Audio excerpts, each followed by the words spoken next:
I'm going to deal with something I hope finally and forevermore. You may remember the mouse in my studio that I called Abby Normal.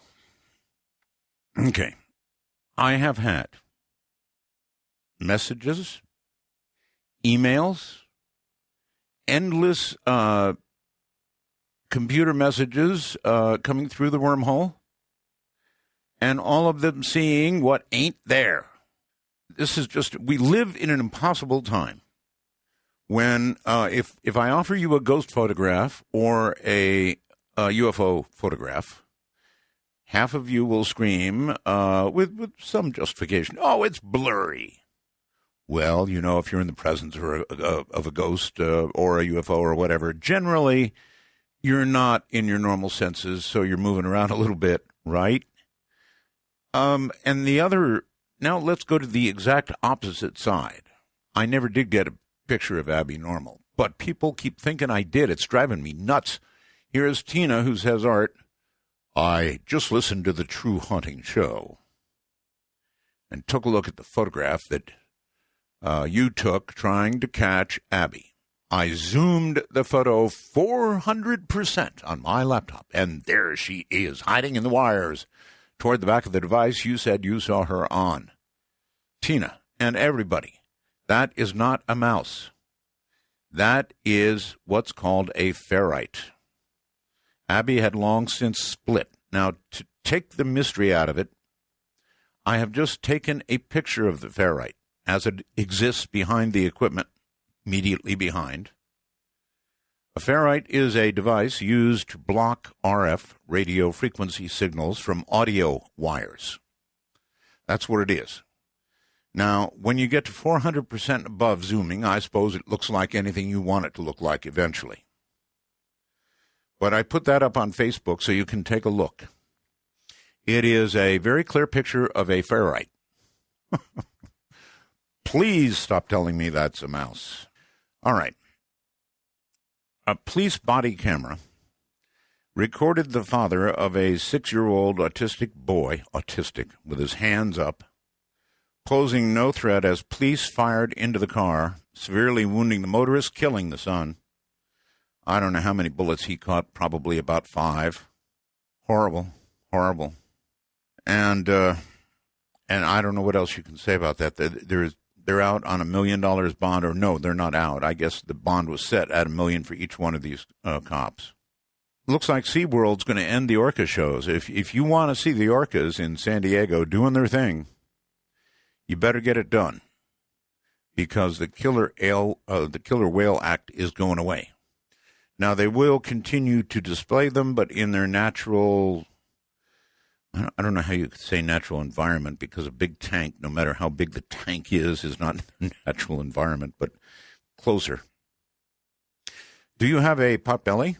Everybody with a pot belly, hold up your hand. Can be a bad thing. Even if you are not considered to be overweight, new research suggests normal weight people who carry their fat at their waistlines may be at a higher risk of death over the years than overweight or obese people whose fat is, well, all over the place, you know, on their hips and their thighs, right? So if you have a pot belly, prepare for the possibility of keeling over sooner. Now, one more item.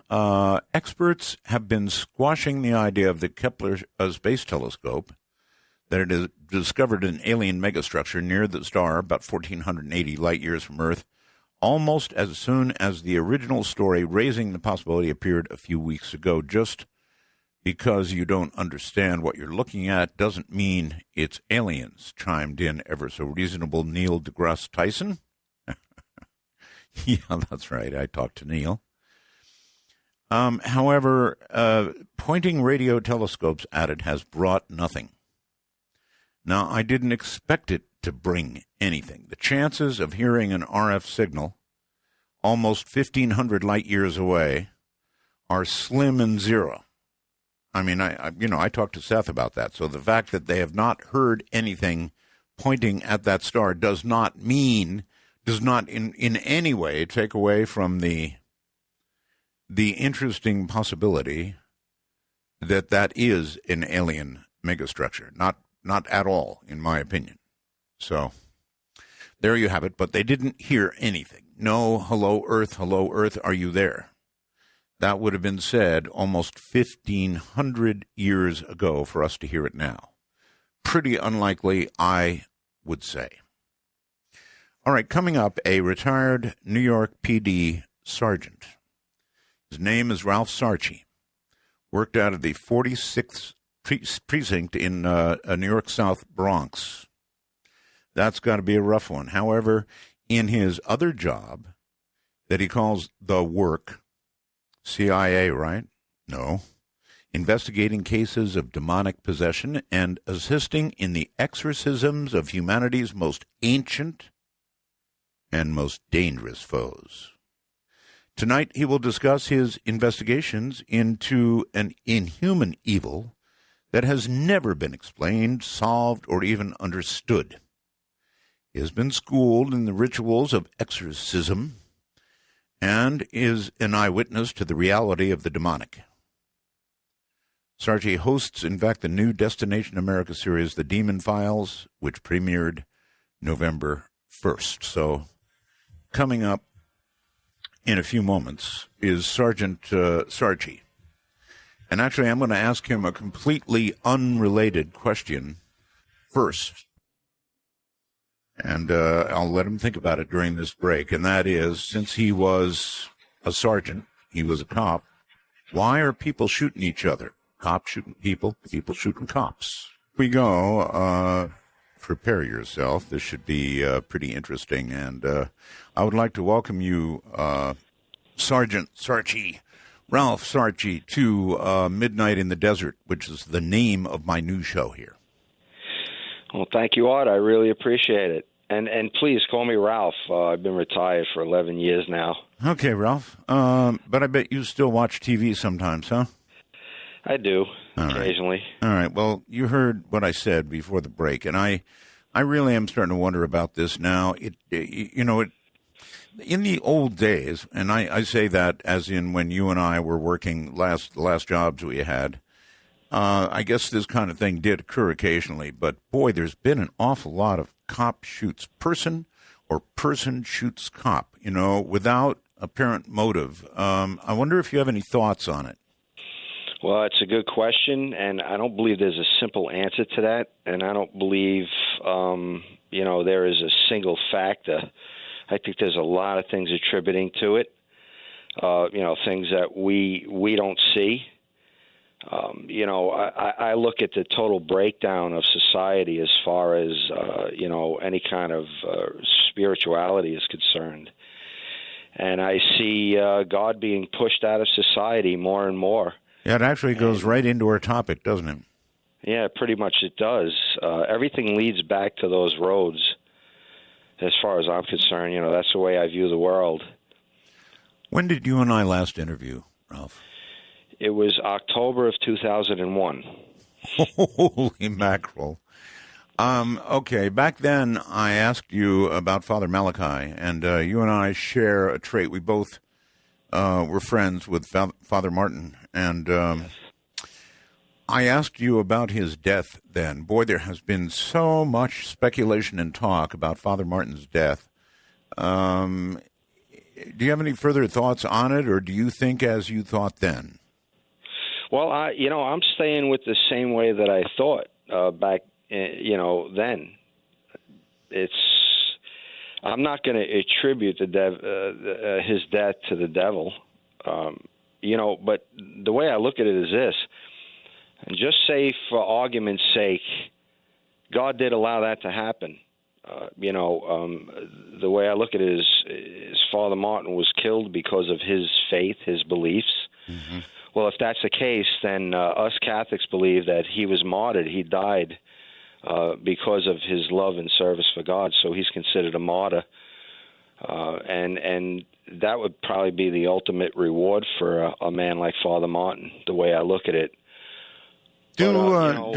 Excuse me, do Christians, when martyred, enjoy some benefit that Muslims do when martyred, or similar benefit? Well, I don't believe that we have any kind of sexually orientated rewards at the end of time. It's more along the lines. I believe that there are levels in heaven, like there are levels in hell, and it is believed that the first level, the closest level to the beatific face of God, is reserved for the holy martyrs of the Church Triumphant. Mm-hmm. The next level would be reserved for the people that have lived their whole entire lives, in a chaste manner. Mm. The second level is out for me, but I could still obtain the first level, define that one again, please. Level one. I'm sorry? Define that one again, please. I'm trying to figure out where I fit in here, too. The closest level? Yeah. Mm-hmm. Would be if you were in the service of God and you were murdered because of that reason, because of your faith, because of your spirituality. Really? Yeah. So and the. Can we go through some more levels? Because I'm not in there yet. Those are the only two levels that I know of. Oh. I don't know of any other levels. I'm still on the journey myself, and I'm still learning. And my mentor is gone, so I don't have a way of cheating anymore and making a phone call and getting my answers. Mm-hmm. So now it takes me a lot longer because I need to pray on it. And, if I specifically look into certain areas, I will pray on it, and I will pray for the answer. And most of the time I get some kind of an answer. I'll be led to something, and that's the way I live my life. Is that the way you did your job as a cop? No. That was the total opposite of the spectrum. I worked in the 4-6 precinct, and I also worked in East New York, Brooklyn, which was what we called a police service area number 2. It was the New York City Housing Police at the time. And I spent 10 years in East New York, Brooklyn, and it was just as violent and just as bad as the Bronx is. Wow. And, unfortunately, I had to do things sometimes that wasn't nice. Mm-hmm. I didn't take pleasure in it. I completely understand. I did a lot of ride-alongs. I was a police dispatcher in Monterey, California, so all my friends were cops. All my other friends stopped being my friends. And so I know of what you speak, and I don't know, if you had the right intentions, no matter what you had to do, probably you'll make the level you want. Well, that's exactly the intention, the intent. I seem to be speaking a lot about that lately. That means a whole lot. Is our intentions, and you might be able to fool other people with your intentions, but there are really 3 people that you can't fool. You can't fool yourself, you can't fool the devil, and you can't fool God. Uh-huh. That would make sense to me. Did you begin to get into all of this, though, through your work as a cop? In other words, did you began to see certainly bad people doing bad things, and then I suppose you began to see some things that were so bad that they had to border on the demonic. Did that happen?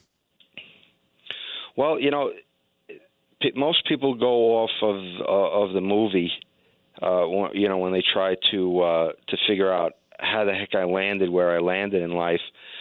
And, when I was a kid, I was very spiritual. I was an altar boy.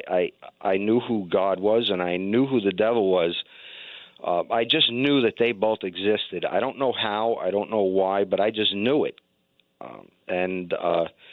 As I started getting older, I didn't worry about God anymore. I found girls, and I was playing baseball, and I was living life, and I didn't go to church. I didn't think about God, not often.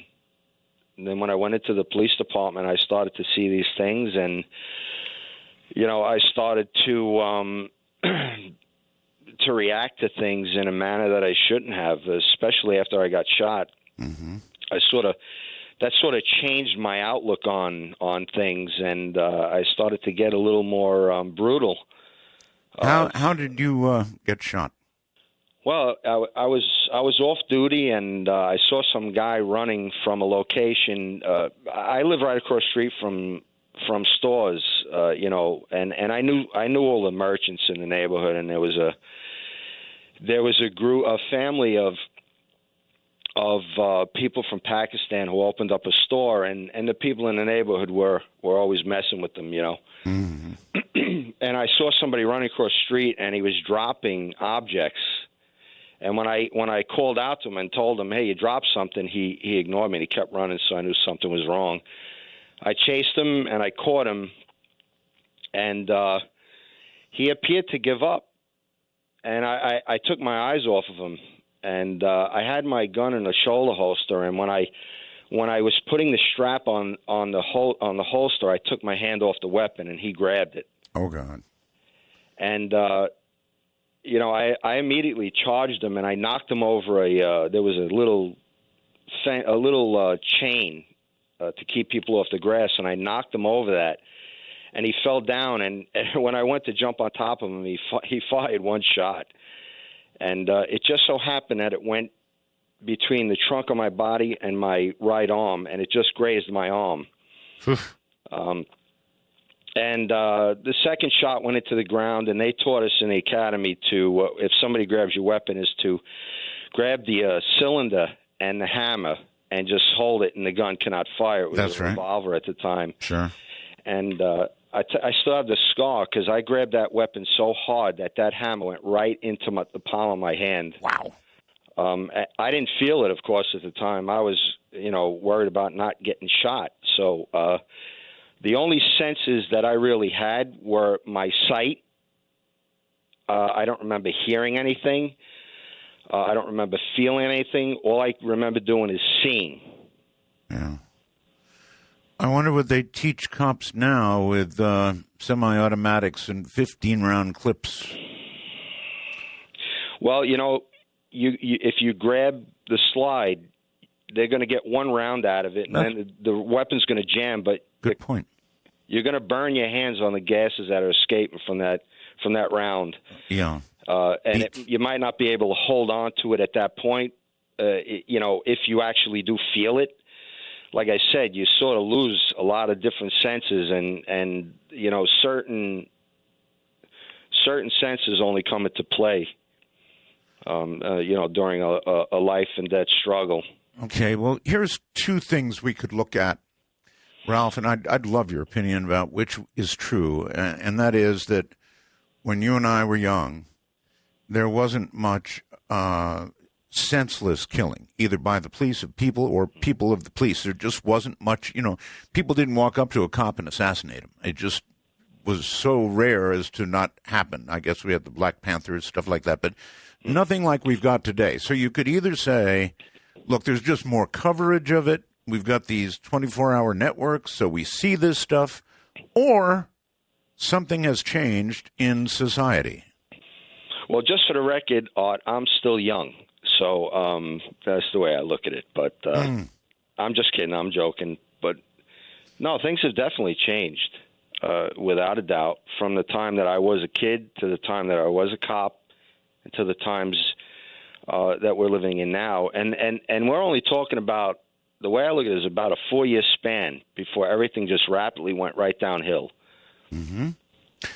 Well, I recall talking to Father Martin all those years ago now, Ralph, and he was saying that there was hundreds of % of increase in demonic activity in New York, particularly, because that was his area, and that it was on the increase. And perhaps it's been increasing ever since he made that statement. I'm sure he told you the same thing. Well, yeah, of course. I've seen it, and it goes back to what I said earlier. The more you push God out of society, and there is no denying that that's happening, There's something else that's got to fill that void. And the only thing that's going to fill that void is the devil. And the more you push God out, the more he steps in. And this isn't something that I haven't been expecting. It isn't something that Father Martin didn't speak about and warn me about, warn everybody about. He's been warning us since, he first appeared on your show. Yes. All right. Well, here's something that I'd like to throw in, because I think it's important. Ralph, I spent a lot of years in my life in Asia, and I particularly spent a lot of years now, most recently, in the Philippines. The Philippines is virtually, I think, 90% at least Catholic, something like that. And when I say Catholic, I mean the Filipinos are really Catholic. By anybody's standards, they're really Catholic. In fact, at Christmas time, Ralph, they start by putting the decorations on all official city stuff. In fact, they hang decorations on stoplights. It's all over the city. It's just decorated everywhere. They're a very, very religious society. And what they don't have is people killing cops. They don't have serial killers. They don't have these seemingly inexplicable crimes, murders. They just don't have them compared to the U.S. And so there's your difference, Ralph. Yes, it's a proven fact. There are a lot of things that in this world that I believe are proven facts, but they're ignored because they don't fit with what needs to be done to bring about certain events. And I'm sure you know what I'm talking about. The event of ushering in the one world religion and the New World Order, which is a stepping stone to the Antichrist. And everything that I see going on, from religion to politics. You said one world religion. What do you mean? Well, you heard Father Martin speak about the Luciferian wanting a one world religion where, it's basically the state that's telling you what you can worship and how you can worship. And it's not going to be the God that I worship. Mm-hmm.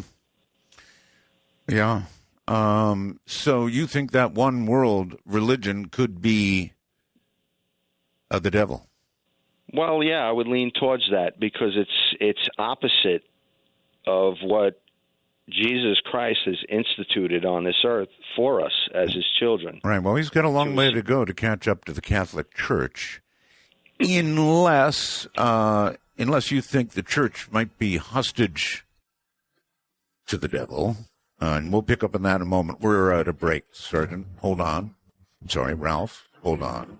This is going to be an interesting interview. I suggest you prepare yourself. Dark Matter Network News. This is Amy Martin. A gunman in Jordan has killed at least 5 people, including 2 Americans, at a police training site on Monday. According to the Associated Press, 2 of those who were killed are alleged to be government employees.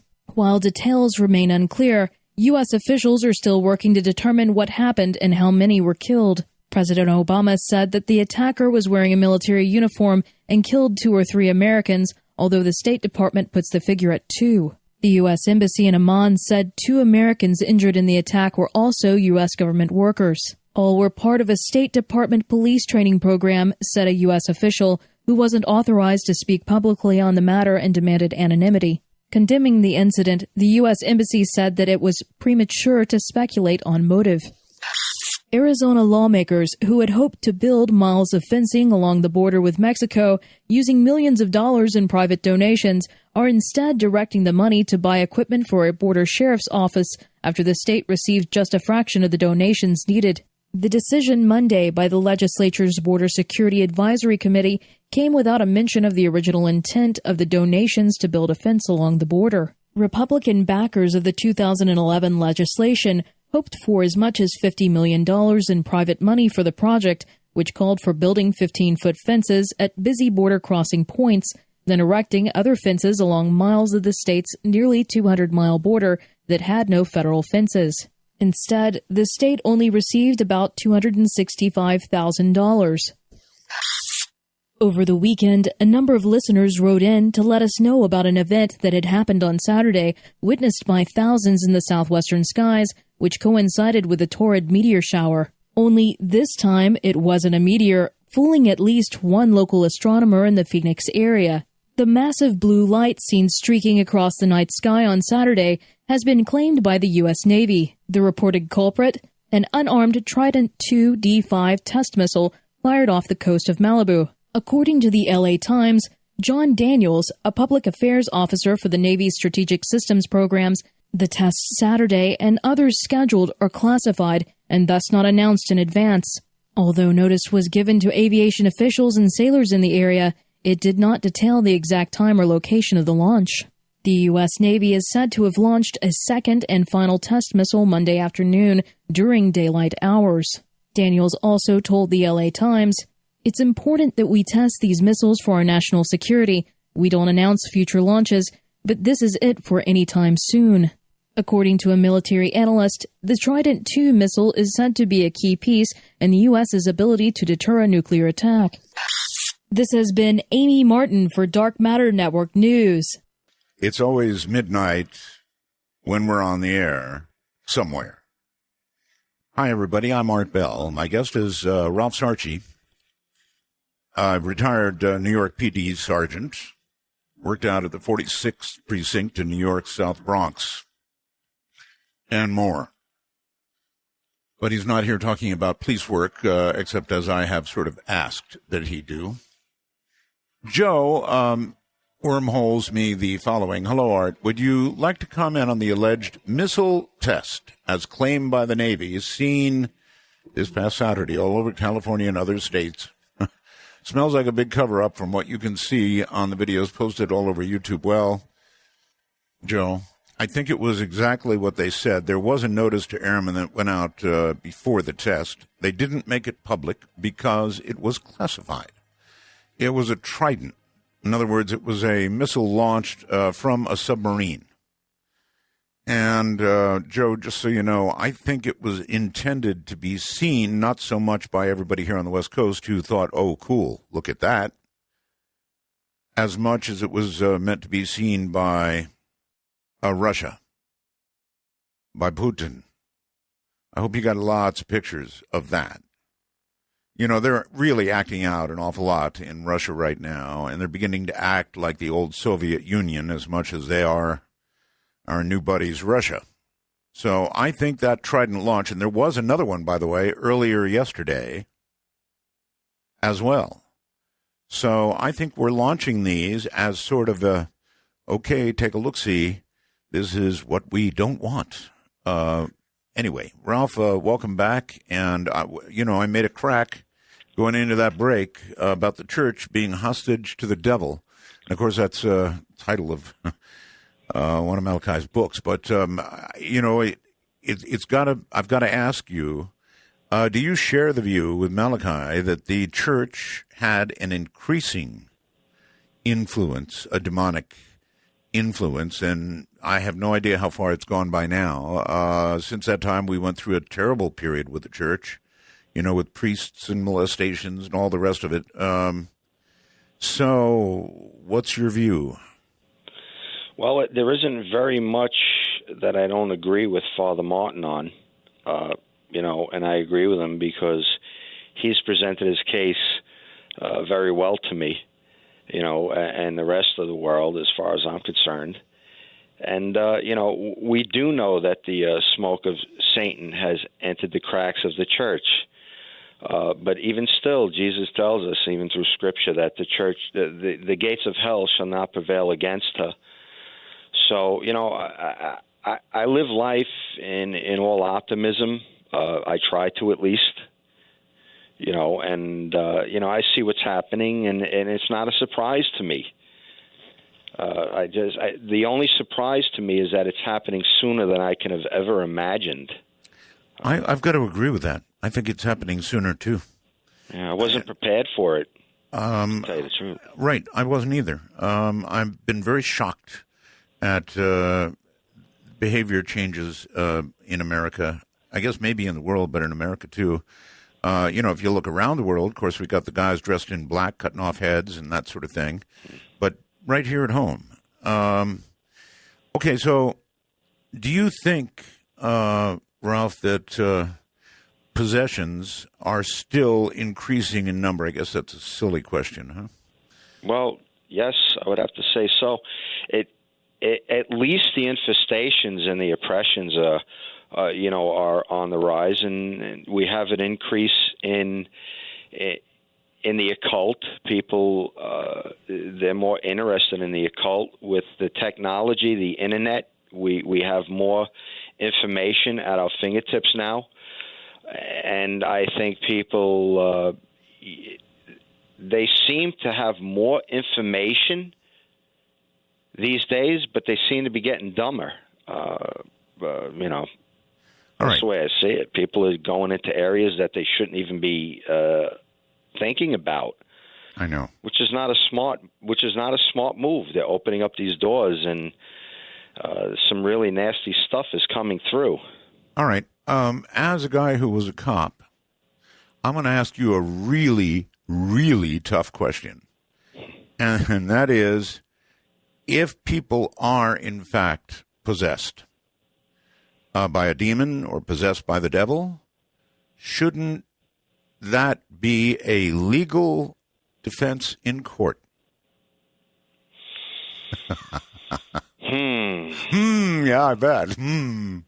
Well, I don't really believe that the court is going to believe in demonic possession, so good luck with trying to get around that one. Anything is possible. I don't really see the devil exposing himself. All right. Let me make it harder on you.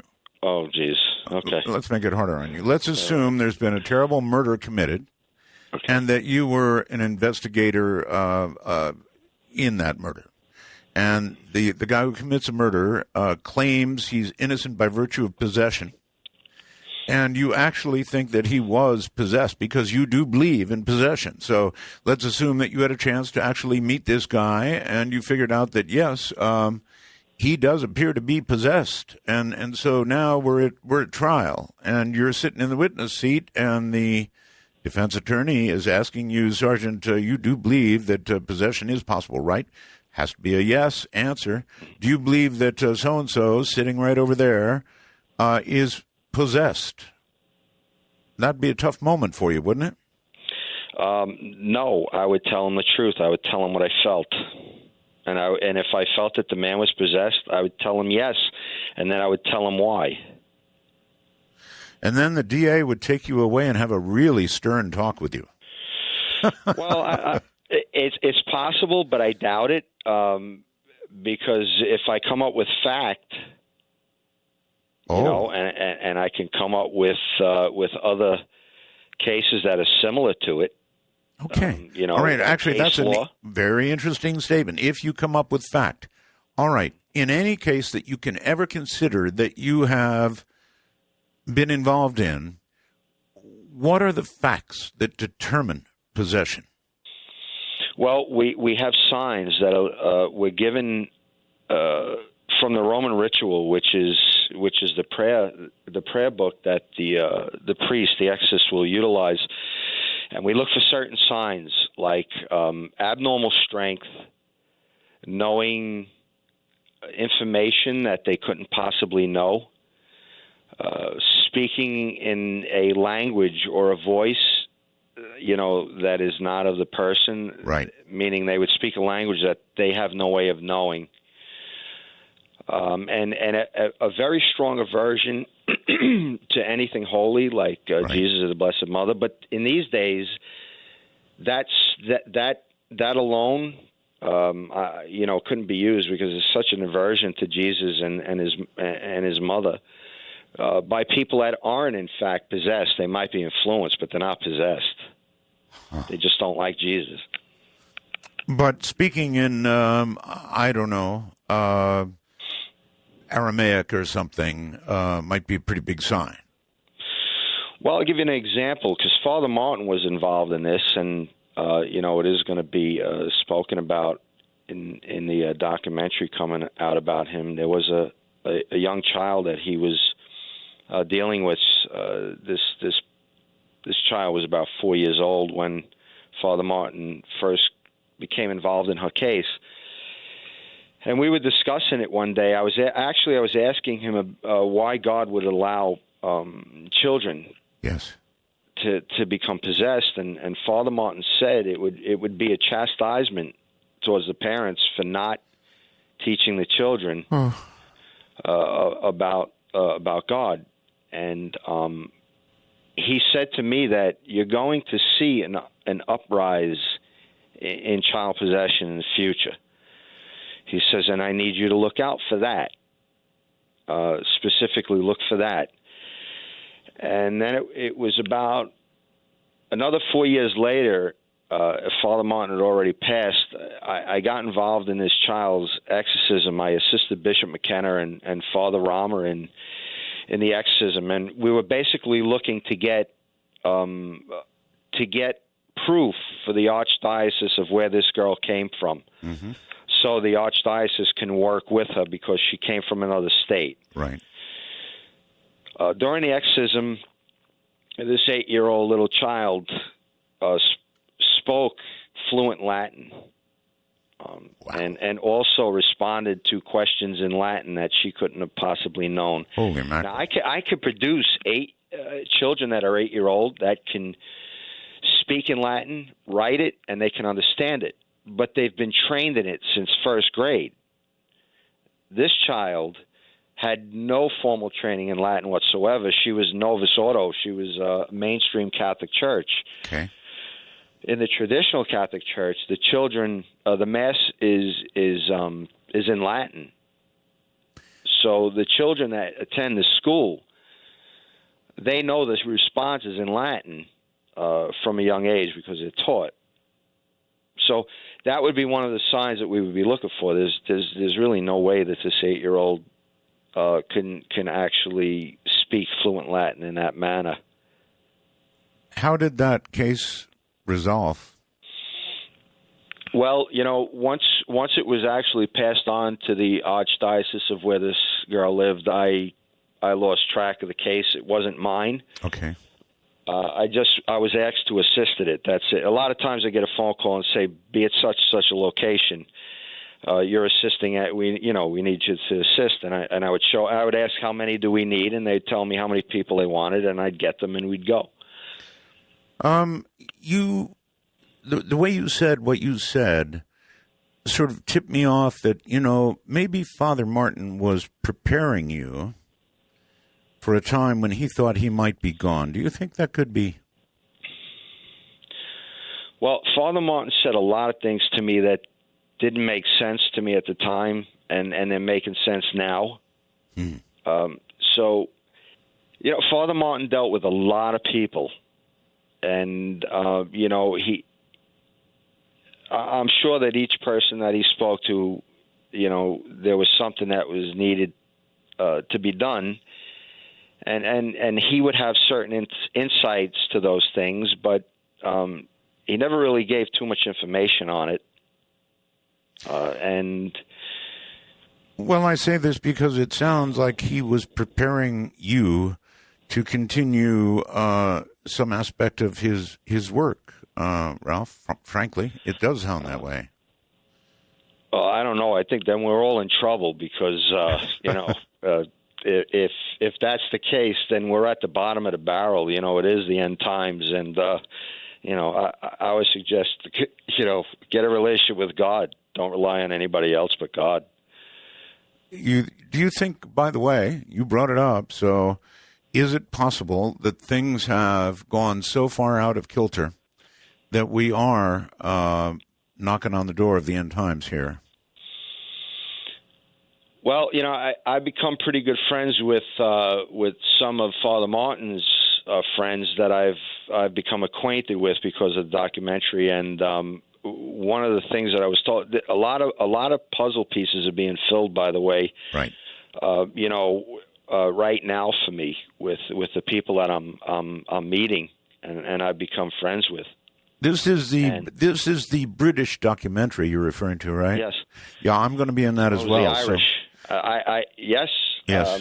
Yes, I know that, and I spoke to Marty Stalker, and actually the day before he was coming out to interview you, I had called him and I says, "Hey, you need to find Art Bell and speak to him." And he says, "We're interviewing him tomorrow." So I know Marty did his homework. Oh, he did his homework. Trust me, he did it. Yes. His questions definitely proved that.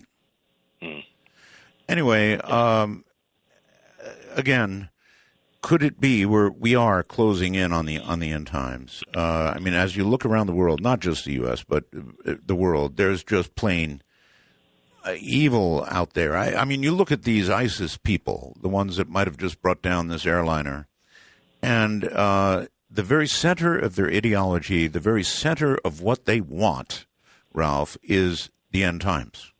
Well, they want to dominate the world. We know that. And, we know that human nature, we're designed to be free.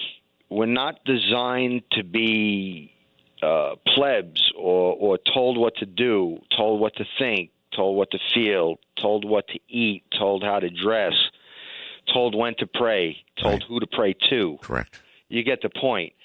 That destroys people's humanity. And the only thing that could come out of that is not good. And when I look at the apocalypse according to St. John, which is the book of Revelations. That's right. I look at I listen to what the prophecies have made by the doctors and the saints of the church, the great visionaries, the holy people who were privy to certain information that we are not privy to because we're not holy enough. All of these things, they lead to where we're headed. They're at the end of the path, but in the same vein, if everything was written in stone, then I don't believe that Jesus would send his mother down like in the Fatima apparitions, Our Lady of La Salette, Our Lady of Guadalupe. If it was written in stone, then why would he send his mother here to tell us we can change all of that? And if we just did certain things, we would receive special graces where we would avert a lot of the things that we as men and we as human beings are pushing on ourselves, because it's not God that's doing it. It's us that's doing it, not him. Well, is it? I mean, if the devil really does get into people and or his representative or a demon or whatever, in fact, we ought to really break that down a little bit. And even before we do that, you said you believed levels to what we talk about as heaven or the afterlife. And you said you also believe there are levels, down below. Mm-hmm. What are those? Warm, hot, and fire? No, I believe it goes according to the way you've lived your life. You look at heaven and you say, okay, we have these virtues that we're given. Like if you're martyred, if you live a chaste life, I don't. That's about all I know right now. And I look at the complete opposite. The flip side to the coin would be, okay, the levels of hell. What is a serious sin? Murder. The willfully taking of another human's life, an innocent person. Definitely. I would have to say that, okay, so if you're martyred for God and you receive the first level, well, on the flip side of the coin is if you take somebody's life, well, guess what? You got the front row seat in hell. And I would correlate it that way. And then you look at the second level is chastity. Well, the sins of the flesh would be the next sin on that list. And from what I know from Scripture and what the visionaries have said, the doctors of the church, is that the sins of the flesh are probably what's going to be the most crowded level. Figures. Is in that area, because the sins that are connected with, the sins of the flesh, the passions of our Lord Jesus Christ was the scourging of his flesh. And I'm sure that Father Martin spoke to you about the Roman flagrum, how they went about their torturous deeds of scourging a human being. Yes. Well, you get yourself a little twig or a rope and try to hit yourself on the back. See how painful that is. All right. Ralph, hold on. It's going to be rough stuff, folks. So a little warning to you. If this sort of thing scares you, you might want to tune out. I get these messages from the wormhole as we go along with the guest, and here's a kind of a negative one. Patricia of Oakland says, your guest's understanding of good and evil is that of a child. No, not of a child, of a, I would guess, conservative Catholic, much as Father Malachi Martin was. Not a child's version of good and evil, but I get it. I so totally get it. So we were talking about the two levels of a good and evil, and of evil, taking of life would be at the top of the list. Now, just to clarify for me, Ralph, if, let's suppose that incident with the gun, the guy who shot you, had turned out differently, and you, to protect your own life, I mean, if you'd somehow got the gun back, and he'd yanked out a knife and he was charging you, and you shot him, that would be, of course, the taking of a life. So does that still get you to the same level, or is there some consideration for self-defense? Well, yeah, it's an unjustifiable, I said, taking of an innocent life. Okay, somebody good. Who's charging me is not innocent. That's right. All right, good. Good to know. And the sins of the flesh part, I don't know, we can get into that, but I know I'm in trouble. You and me both. There's no saint here. You're not talking with a saint. And yes, I am very childlike. I consider myself a child of God. Jesus tells us that we should approach him like children. So, yeah, I look at myself as a child. I like to feel like I have somebody else in control of things. Because if I'm in control, I know I'm going to mess them up somehow. I always do. I have history too. I just try to go through life as close to God as I can. What is the difference, if you can define it, between a demonologist and an exorcist? It's a title. We seem to be getting hung up on titles these days. I would rather not use the title demonologist, but when I get interviewed, people want to know, well, what is your title? I don't want to be known as a paranormal investigator. I don't want to be known as a ghost hunter. I'm not a demon hunter or a demon slayer. There is no such thing. We don't hunt demons. We're the ones that are hunted. We're the prey here. Yes. So once you get that into your mind, maybe you'll understand the dynamic or the natural order of the supernatural and the preternatural, where we fit in that order. We're the prey and we're the prize, right? Well, yes. Well, you know what? The devil doesn't look at us as a prize. He despises us. The only reason he comes after us is because of his hatred for God. He doesn't look at us as anything other than a way to get back at him. Everything's got to be a war, doesn't it?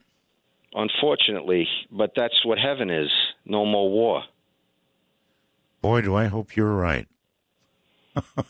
Well, according to my beliefs, there is no pain, there is no suffering, there is no anger, there is no anything other than pure love, joy, and happiness in heaven.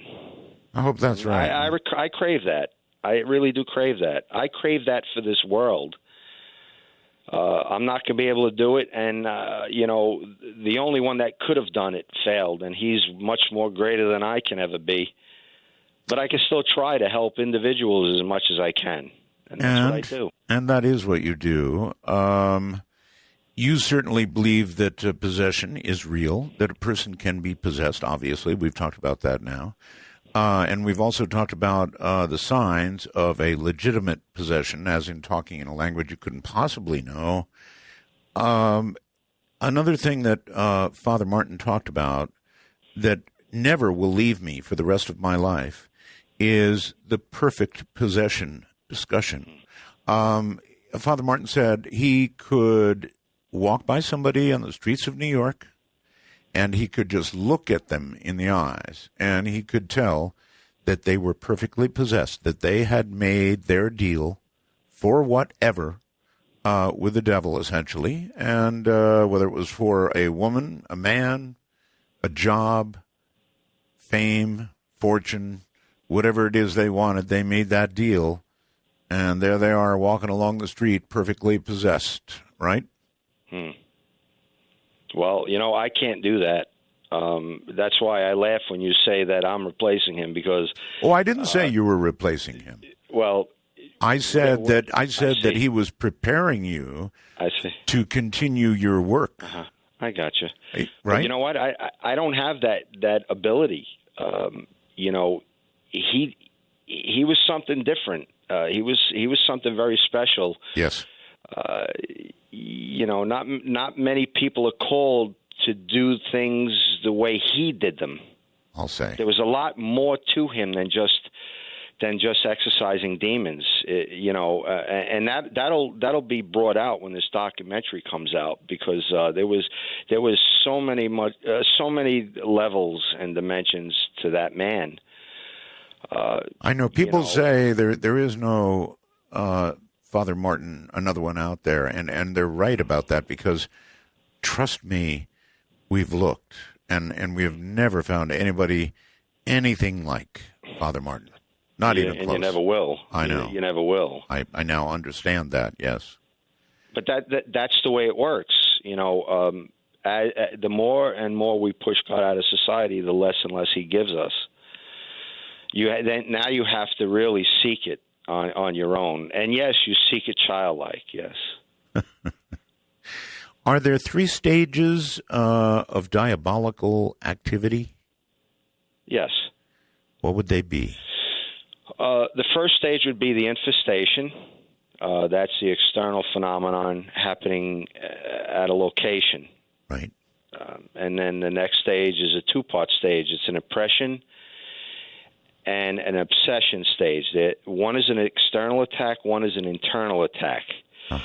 The oppression is basically, we consider the oppression being infestation on steroids.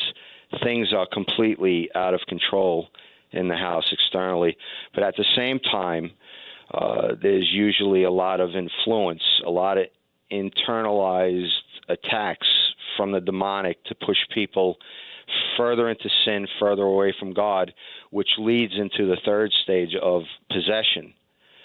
But there are demonic possession, which is pretty self-explanatory, but there are 2 other stages that are also involved. The initial stage would be an invitation. There needs to be some form of an invitation, really, in order to bring that demon or allow that demon to enter into our plane of existence and actually manipulate our physical environment. Okay, well, that would seem to run contrary to what you said earlier about the 5-year-old. Remember the 5-year-old? No. You see, it was a 4-year-old and 4-year-old, whatever. Okay, continue. What you're saying. What I'm saying is that you suggested to me that it was something done by the parents of that child. Well, no. We got information about a family member, and I know you're familiar with this because you spoke to Father Martin about it. It was a family member that had created this invitation, which in fact opened that child up to possession. These stages, even though we have these stages, some of them can be skipped, just like the stages of exorcism. We might not get an infestation. We might go right into a possession, or we might go right into an obsession or an oppression. Okay. So we do know that an invitation needs to take place in order for that demon to come into our world and interact with it. But apparently it doesn't have to be by the innocent who becomes possessed. No, it does not. It could be invited by somebody else, which is very much the case of a person who buys a home.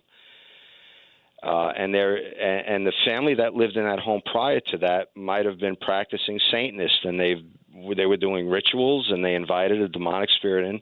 They could have been playing with tarot cards. They could have been playing with Ouija boards.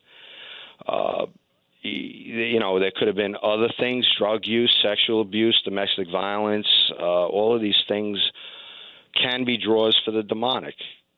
Is a demonic going to come on the scene every single time these things, are done? No, it's not the case.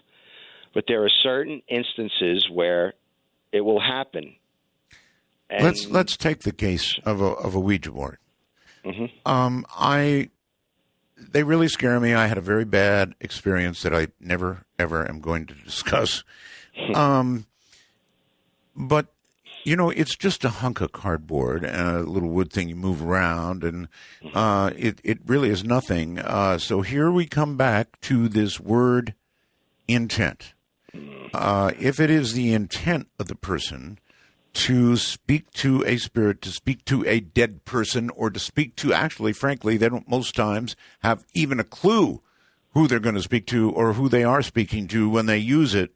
So it's the intent of the person using it, of course, right? Mm-hmm. They could just as easily, I suppose, sit in a chair and simply wish to speak or to have somebody who has passed on come to them and have a discourse. That's as simple as it can get. You do the same. We do the same thing when we pray. We sit and we pray, and we make a connection. That's right. To who we're praying. We can sit in a chair and we can think about a person and make a connection to that person. How many times did you ever think about somebody and within the next 2 or 3 days they call you? It's happened to me numerous times. Many. You actually do make a connection to people. So, thought has form, thought has substance, and prayer is the same exact thing. So when you can pray for something good, and you can actually have the intention for something bad. Oh, I do believe, Ralph, that we're connected. I think there's even science that backs it up. This quantum entanglement business would suggest that even particles can become entangled with each other. So why not people? We're far more complicated. Sure. So, yes, we can be connected to people. And I suppose we can be connected to people and or spirits on either side. Well, we pray for the good ones to connect themselves to us. We pray for God to send his saints and his angels to protect us. And, and there are people from the opposite side of the coin that pray to Satan to send them his angels. And that's what makes the world go round. Yeah, I guess it is. So what are the indicators of demonic activity? Is it the typical stuff you see in movies with stuff flying off the wall? I talked to a poor lady who spent 6 years with demonic activity, and some horrible things happened. Things flew around, windows broke, knives appeared where they shouldn't be. In fact, where somebody would likely sit down on one of them. Terrible things happened, and it went on for 6 full years. Well, yeah, there's a whole array of things. When you get to the point where things are flying off the wall, we consider that an oppression, the oppression stage, because the infestation stage, like I said, normally it starts as something subtle. It gets your attention, but you're not quite frightened by it. You might be amused by it even, little tapping noises, they may respond to you. The tapping noises may respond to you. You may ask a question, and and all of a sudden the taps are corresponding to what you're saying, and now you've got a whole house that's your personal Ouija board. you know. And as you go along with interacting with this spirit, it sneaks up on you more and more until it actually gets what it wants from you, and that's your permission. Well, people are weak, right? And at times, people are strong. At other times, people are weak. And it takes but one moment of weakness, huh? Well, we all have that. Like you say, we're all weak beings for the most part. I know I am. I struggle with a lot of things in this life, but I recognize the struggle, and I keep moving towards that goal of getting closer to God and becoming a better person. You know, like not using the profanity, not getting angry and things like that. But you know, these are all human traits, and some of those things can be used for good. I know my priests yell at me and say you're trying to turn anger into a virtue, but I don't know of any warrior, and that includes the warriors for God, who went into battle who were not angry at the person that they were fighting. That's right. You can't kill a man unless you're mad at him. That's right. So there is an element of anger in pretty much everything. It's the journey of trying to control it and trying to get it under control for one reason, because God wants us to do it, and it benefits our fellow human being, which is what Jesus tells us to do, is to love God and love one another, and that's all we would really need, Art. We wouldn't hurt each other, and I don't want to see people getting hurt. I don't like suffering. Can somebody become possessed, Ralph, even if they don't believe? Yes. Have you ever seen an example of that? Pretty much, I would say that most of my cases, the vast majority of my cases, I would hear somewhere along the line, I never believed in this stuff. I don't believe in the devil, Ralph. I don't believe in the devil, Mr. Sarchie, but, you know, I believe in him now. I've heard that countless times while I'm sitting in a stranger's home, listening to what they're telling me. I don't go around knocking on people's doors and saying, "Hey, you got a demon in there. Let me in. I'll help you out." Right. These people come to me. Right. How far,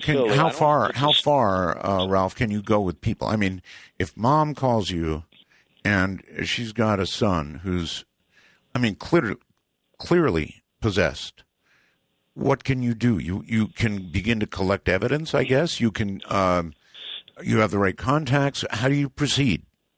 Well, the first thing I would do is I would have to speak to Junior. Right. You know, I'm always going to speak to the person that's the subject. I don't take third-person cases unless it is a family member and they feel that or they suspect that a family member is having a problem. You know, I'm going to need that person. And you mentioned this word quite a bit tonight, and I'm so happy you did, intention. I need the intention of that person who either believes they're possessed or are genuinely possessed. I need the intention of that person to want to free themselves of that demon. If not, we have a perfect possession. And you know what Father Martin said about that? Oh, yes. So I'm going to need to have that person say to me, you know, because, listen, people who are possessed by a demonic spirit are not possessed 24 hours a day, 7 days a week. They have lucid moments where they are functioning. It's difficult for them. And that is the time frame that they can reach out for help. And that's when I need them to say to me, listen, I need this help, and I really do need help, and I want it. And then I'm ready to go to the center of hell to help that person out, as long as they say to me, listen, I need it and I want your help. And you know what? I know that I have to accept God, and I know I have to have a relationship with him. There isn't anything that I wouldn't do to help that person at that point. Okay. But if there's any time that person says, you know what, I really don't want to do this anymore, then I'll stop. Well, I guess you have to make sure that you're talking to the real person, right, when they say that. Yeah. I've had that experience before. I was on the phone for about an hour arguing with this person and didn't even realize that He was under possession at the time. Right. He got me so angry because of he was ripping my faith apart. And at that point, I was no longer a demonologist. I was a cop, and I was ready to pound this guy into the ground, and I totally got played completely. So I called my partner up at the time, Joe Forrester, and he goes, "Ralph, don't you realize you were talking to the demon?" And I'm like, "Oh, my God, how stupid am I?" But I learned from it, and, that's how it is. That's how it's done. So your partner believed as you do. Well, yeah, Okay, we were in it together.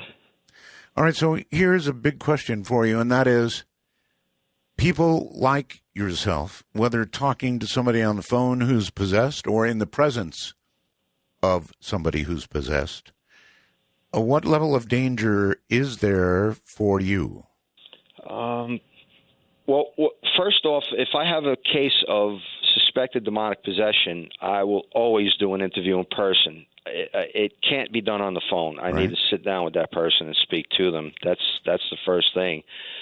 But the dangers at that point, it's up to God what these demons are allowed to know.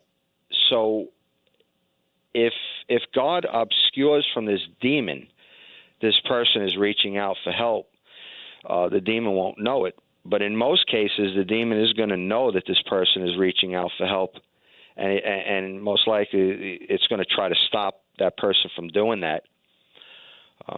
A lot of times I would have activity happen in my house, and I wasn't quite sure if it was a case that I dealt with or one that I was going to get or one that I'm dealing with at the moment. But usually if I would have some phenomenon happen, within the next few days I would wind up getting a case of genuine possession. Wow. That I know that everybody that's in this work, that's doing it from the right point of view, has experienced that. So they will know. Are you married with children? I really don't know, Ralph, what you're... Well, I'm divorced. Divorced, okay.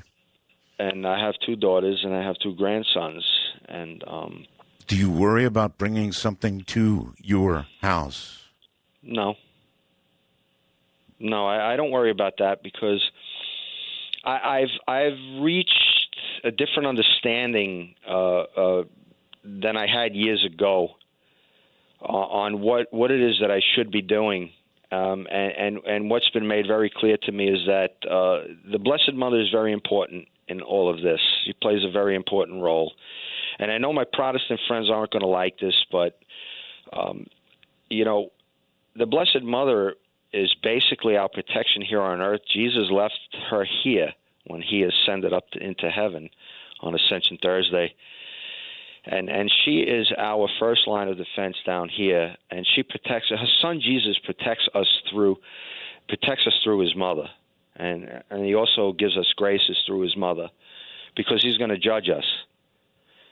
So he gives us his mother to be the mother of mercy, and I go to her for my protection, and I pray my rosary every day, and I wear my scapular every day, and You really are Catholic to the core, aren't you? I live a chaste life. I lead my life.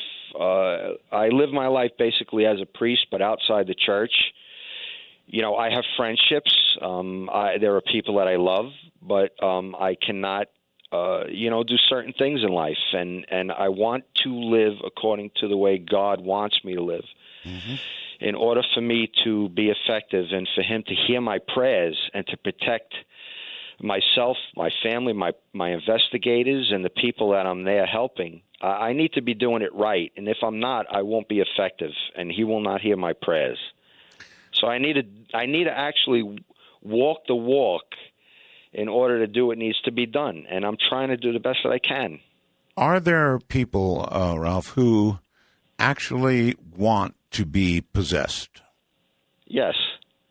And typically, how does that develop? It's unimaginable. I want to be possessed by the devil. Who would say that with meaning and intent ever? It's like saying, I want the worst to happen to me. I don't understand that myself, and I understand you perfectly with what you're saying. But I look at in order to answer a lot of questions, you got to look at human behavior. Why is it that somebody is so willing to kill another person to take what he has? Oh, boy, I'm trying to figure that one out myself. Wouldn't that be the same type of person who would say to the devil, hey, listen, possess me. I want the power. I want the money. I speak to a lot of people, and a lot of them are not exactly what you would consider somebody that I would go out and sit and have a beer with. Mm-hmm.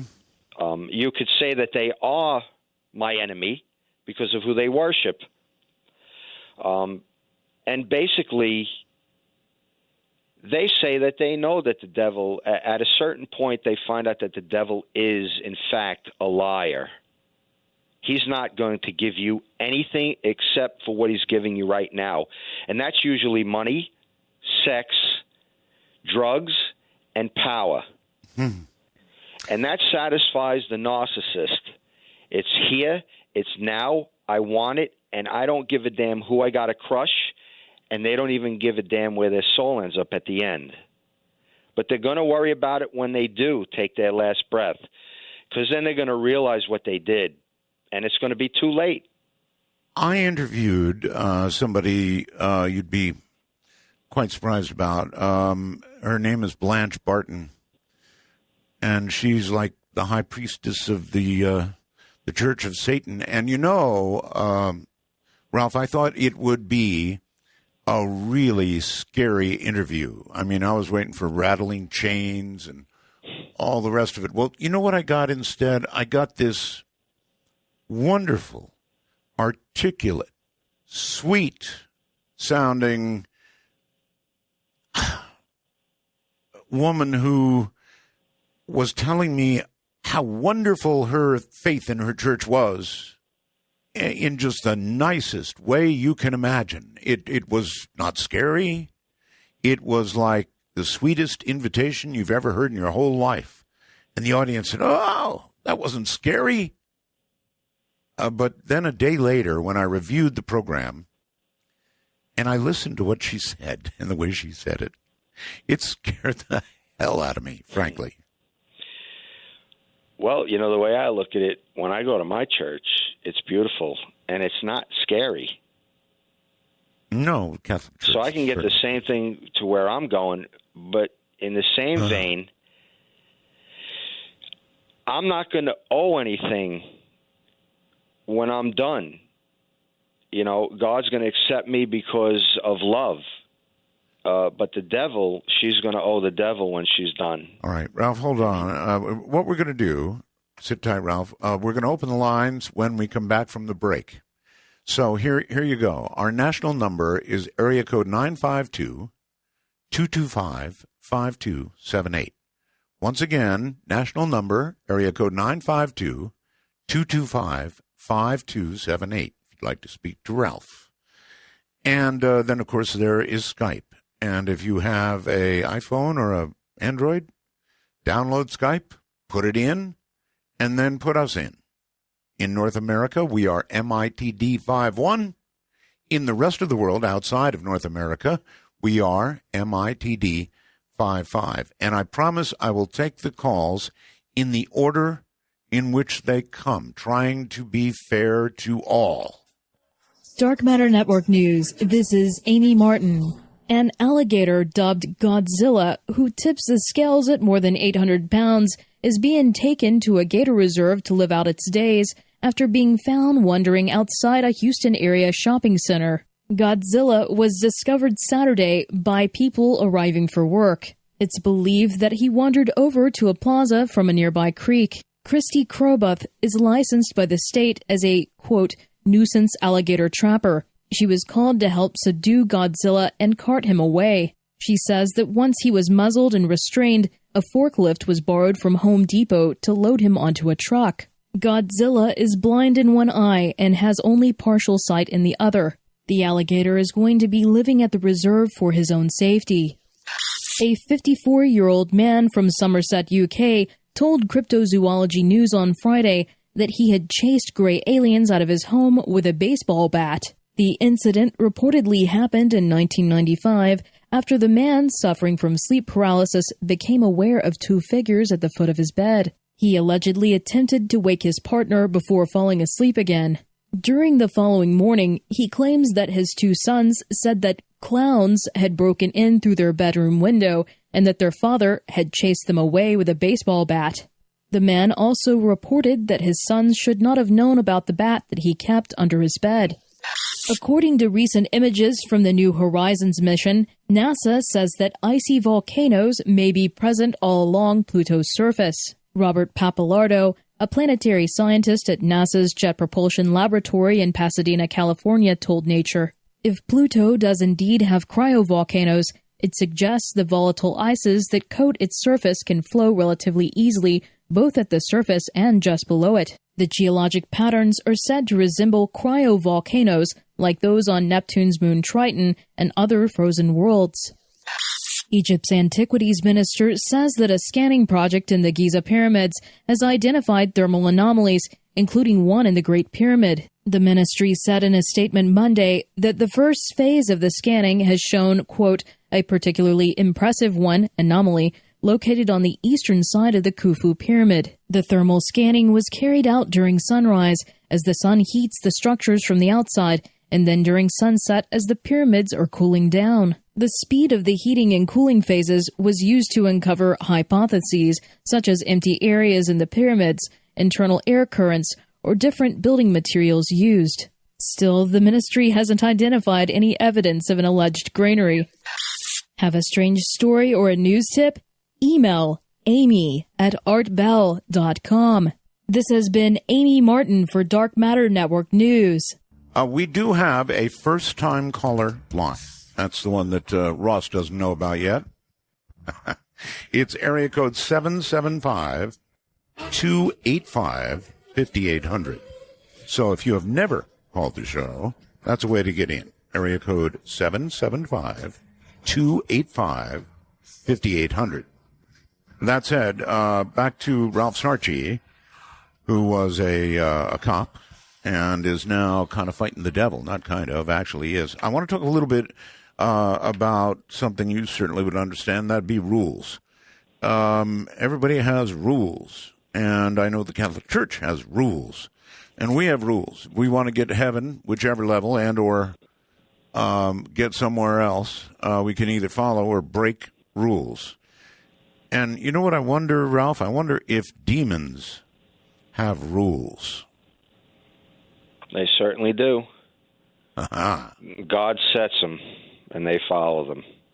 Demons follow God's rules. He created them. So give me an example of a demon's rule. You can't just go around and kill any human being that it wants to kill, which is everyone. God doesn't give it permission to do that. If they knew everything about us, they'd be able to destroy us. We'd be at such a great disadvantage. So God has to, give them the rules to operate by, because we're lesser beings than them. You know, we're a lot weaker than they are, and it's unfair. It seems to me that you're right about that, Ralph, that demons have a rule that they cannot kill humans. However, that doesn't mean humans don't die as a result of what demons do. And by that, I mean, it seems like demons are always trying to talk somebody into killing somebody else, or they're talking people into trying to kill themselves. Yeah, well, they want to end with a death, and that was the final stage that I was trying to get to, you know, with the three stages of diabolical activity, with the infestation, the oppression, and the possession. Right. And you know, the invitation being one of the stages that's needed, and the end result of all of the stages would be a death, preferably at one's own hands. Ralph, that's why I'm asking whether you've ever been harmed while investigating a case. It seems to me somebody trying to move in and change the otherwise case that's being made by this demon, whatever it might be, would be a prime candidate for getting hurt. Well, that would be the end result that the demonic would want, but it's not the end result that God would want, so it doesn't happen. And therefore, by the grace of God, go I. But the demonic look at us in two ways. We're either prey or we're either a threat. When you get to know who the devil is, you know he exists, you have a relationship with God, and you get to know God the way he wants us to get to know him. Right. Once that happens, you get to know the devil because you know God's nature, so you can understand the devil better, and he doesn't like that, and you're a threat to him at that point. So those are the two ways that the devil is going to view you, either as a threat or as prey. So, again, have you ever been harmed in a case? Well, yeah, I've had a difficulty in one case. I was in a basement. I shouldn't have been there alone. I was rather new to the work at that time. My partner and I were just basically starting out. It was in the early part of the 90s. So, you know, we were in the learning stage, and I made some mistakes. We've always made mistakes, you know, and we've learned from them. And we've been able to operate better because of them. But sometimes it comes at a great price. You know, the devil is always going to try to make you miserable, to keep your mind off of him and off of your cases, and put your mind onto your misery, because he likes it better that way. Okay, well, I hope I haven't pushed you too hard. I want to take you now to some calls, and let's see what they do.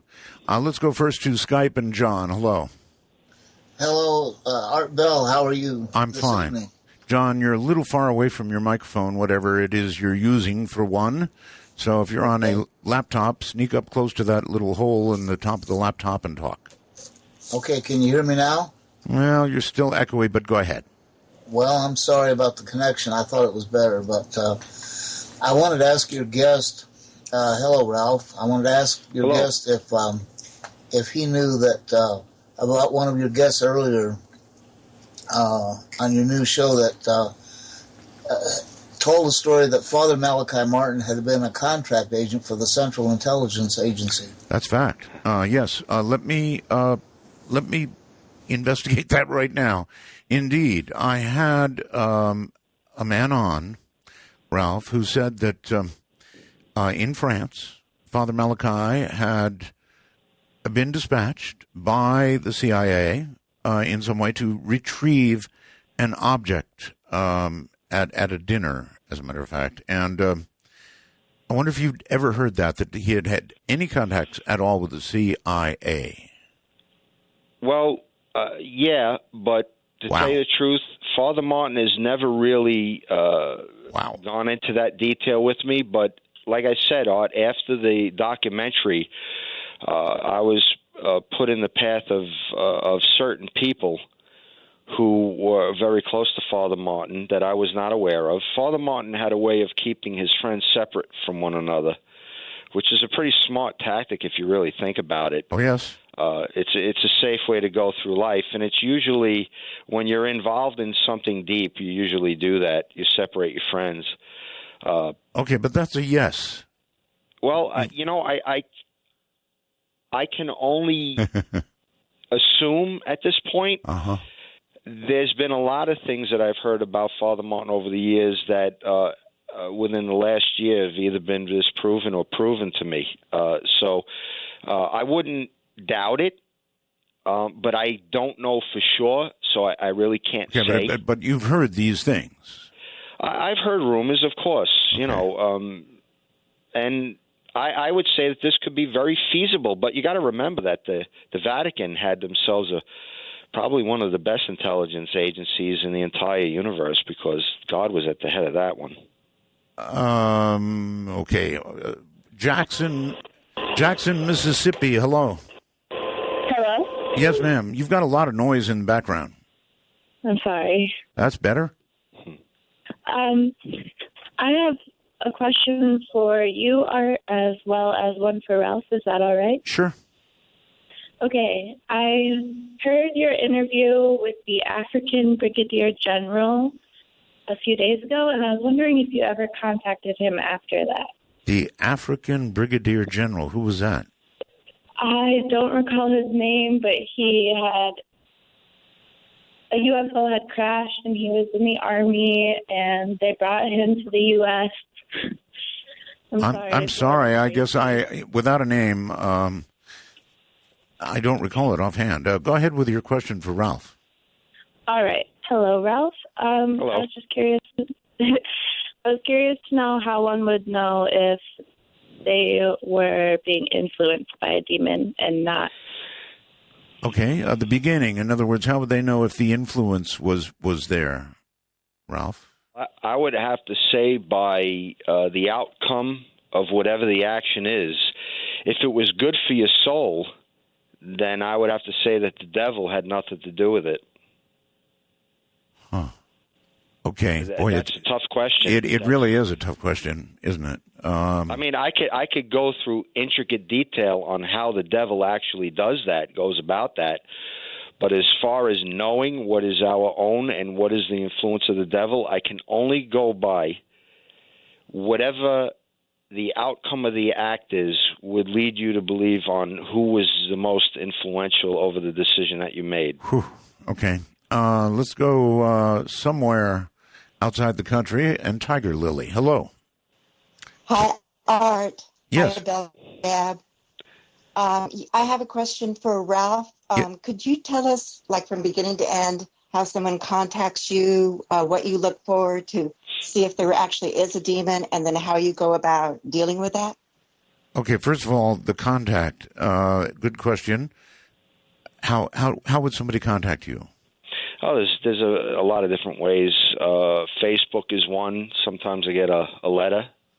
Sometimes people find family members and contact me through that way. I would set up basically an interview on the phone.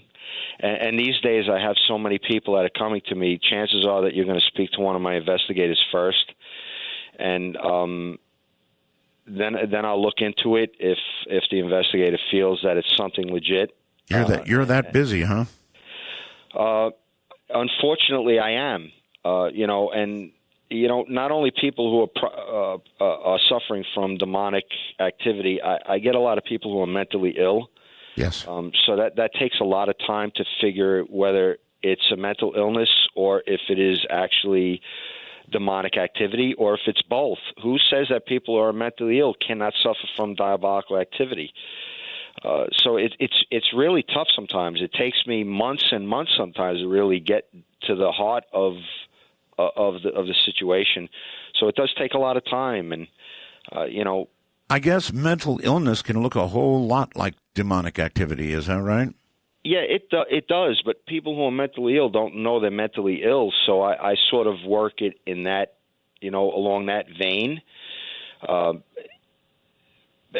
there are some people that are mentally ill that are very intelligent, and their mental illness is not, it doesn't stop them from functioning in a normal society, but it's there, and it is a nuisance, to them, and it's an unfortunate cross that they have to bear. And I'm sure a nuisance to you as well too, in trying to differentiate. Well, I don't look at it like that. That whether they're suffering from diabolical activity for real or whether they're imagining it, they're still suffering either way. So, I have to help. I try to help them, but I help them in a different way. I'm not going to push. If somebody's suffering from mental illness, I'm certainly not going to push the fact that they're possessed. I'm going to try to lead them more towards a discussion about faith and God. Instead of talking about the devil, I want their mind off of the devil, and I want their mind on God, where they would be more inclined to find peace and help this suffering at least a little bit. Gotcha. All right, let's keep going. A lot of people want to talk to you. TMAC, whatever that is, you're on the air. Hello, Art. Hi. I had a question for Ralph. I was listening to a couple of his, his theology on certain things. I wanted to know, where does it say in the Bible that Mary is the protector of the earth? Well, I didn't say the protector of the earth. If you remember during the crucifixion when Jesus was just about to command his spirit into the hands of his Father, the only two that were left was his mother and St. John, who was the youngest apostle but one of Jesus' favorites. And Jesus looked down and he said to his mother, "Mother, behold your son." And he said, "Son, behold your mother." I don't believe that Jesus was saying, hey, listen, you guys, I want you to look after my mother. I think they would have automatically done that. I think what Jesus basically was giving us is that he was giving his mother to us, and he was giving us to his mother because he loves us and he knew that he was leaving. And at that point, when he rose from the dead, he was now going to judge us. So in God's mercy, instead of leaving us out here hanging in the breeze, he appoints Jesus as our judge, but at the same time, he gives us his mother as the mother of mercy. So Jesus can work through her to give us the graces that we deserve when we do good, kind acts for one another. I hope that helps you. Okay. Yeah, because I asked this more from like an educational point of view, since I'm not too familiar with like Catholic you know what I look at it this I'm sorry, I look at it this way. Do you love your mother? Mm-hmm. Do you love your mother? Yes, I do. You do. Now, if I did something nice for your mother, would you like me or dislike me? If you did something nice to my mom? Yes. You would like me? Oh, well, yeah. So when I say my prayers and I say to the Blessed Mother, will you please pray for me to your son? You know, I love the fact that you are the mother of my Savior, and you said yes. And you are sanctified because the Savior of this world actually grew in her body. Her womb is sanctified ground. Why would we not honor the mother of God? We honor our own mothers. So why not honor God's mother? There's nothing wrong with it. And you know what? Jesus loves the Blessed Mother more than anything his Father created. And you know what? If she's good enough for Jesus, then she's good enough for me. Can't argue with that, I guess. All right. Let's go to Phoenix. You're on the air with Ralph Sarchie. Hi. Hi. This is Michael. Yep. First-time caller, right? Yes, sir.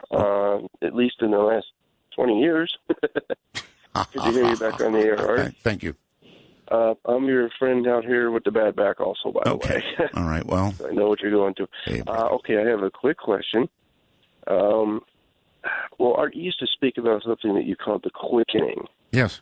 And do you feel, also, Ralph, do you feel that I feel like that this, maybe what Art calls the quickening, to me is these dark influences that have been moving into, I don't want to sound crazy, but like our dimensional plane or our existence because of these secret societies that have been trying to bring forth Lucifer and things like that. Do you feel? I feel like there's a lot of really strange and bad things happening. I think that you've said it very well in a way. Look, the quickening was just my general observation that things in the world are happening at a faster and faster rate. Now, you can extend that to mean that the influence of evil is apparent more and more and more. And I don't think there can be any argument that is true. It is so absolutely true.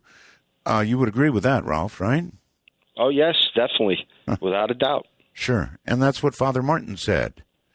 A lot of America has moved in an interesting way, Ralph. And if Father Martin was here today, they would ask him some questions. And when he answered with the traditional Catholic response to questions about whether it would be about homosexuality or anything else that is presently very controversial within the church, there would be a lot of hatred toward him.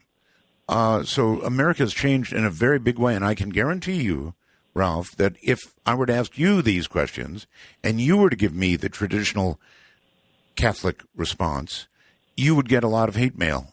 You understand that, right? Well, I already get it. So, it would just increase a little bit, and, that would be fine. And the way I look at it is this. If I wasn't hated, then I wouldn't be doing something right. Yeah. That's exactly right. That is right. I know when I do a good show, Ralph, I get a lot of really good mail, and I get a lot of really nasty mail. I'm telling you, really nasty. So hold tight, Ralph. We'll be back. If you want to talk to Ralph Sarchie, what phones are for? Kind of an easy number to remember, right? 1952 call Art. I always wanted one like that. 1952 call Art. Okay, my guest is Ralph Sarchie. He was a very close friend of Father Malachi Martin, and he continues his work in the way that he's doing it, and he's hunting the bad guys. When I say bad guys, I mean demons, and maybe the devil. And sometimes it really is the devil. Ralph, is that true? I mean, occasionally, every now and then, it's not some associated demon or lower form. It's actually the devil. Well, all demonic spirits always have a connection to the devil. So he might not be exactly the one doing the possession, but he's not far away. So he always delegates?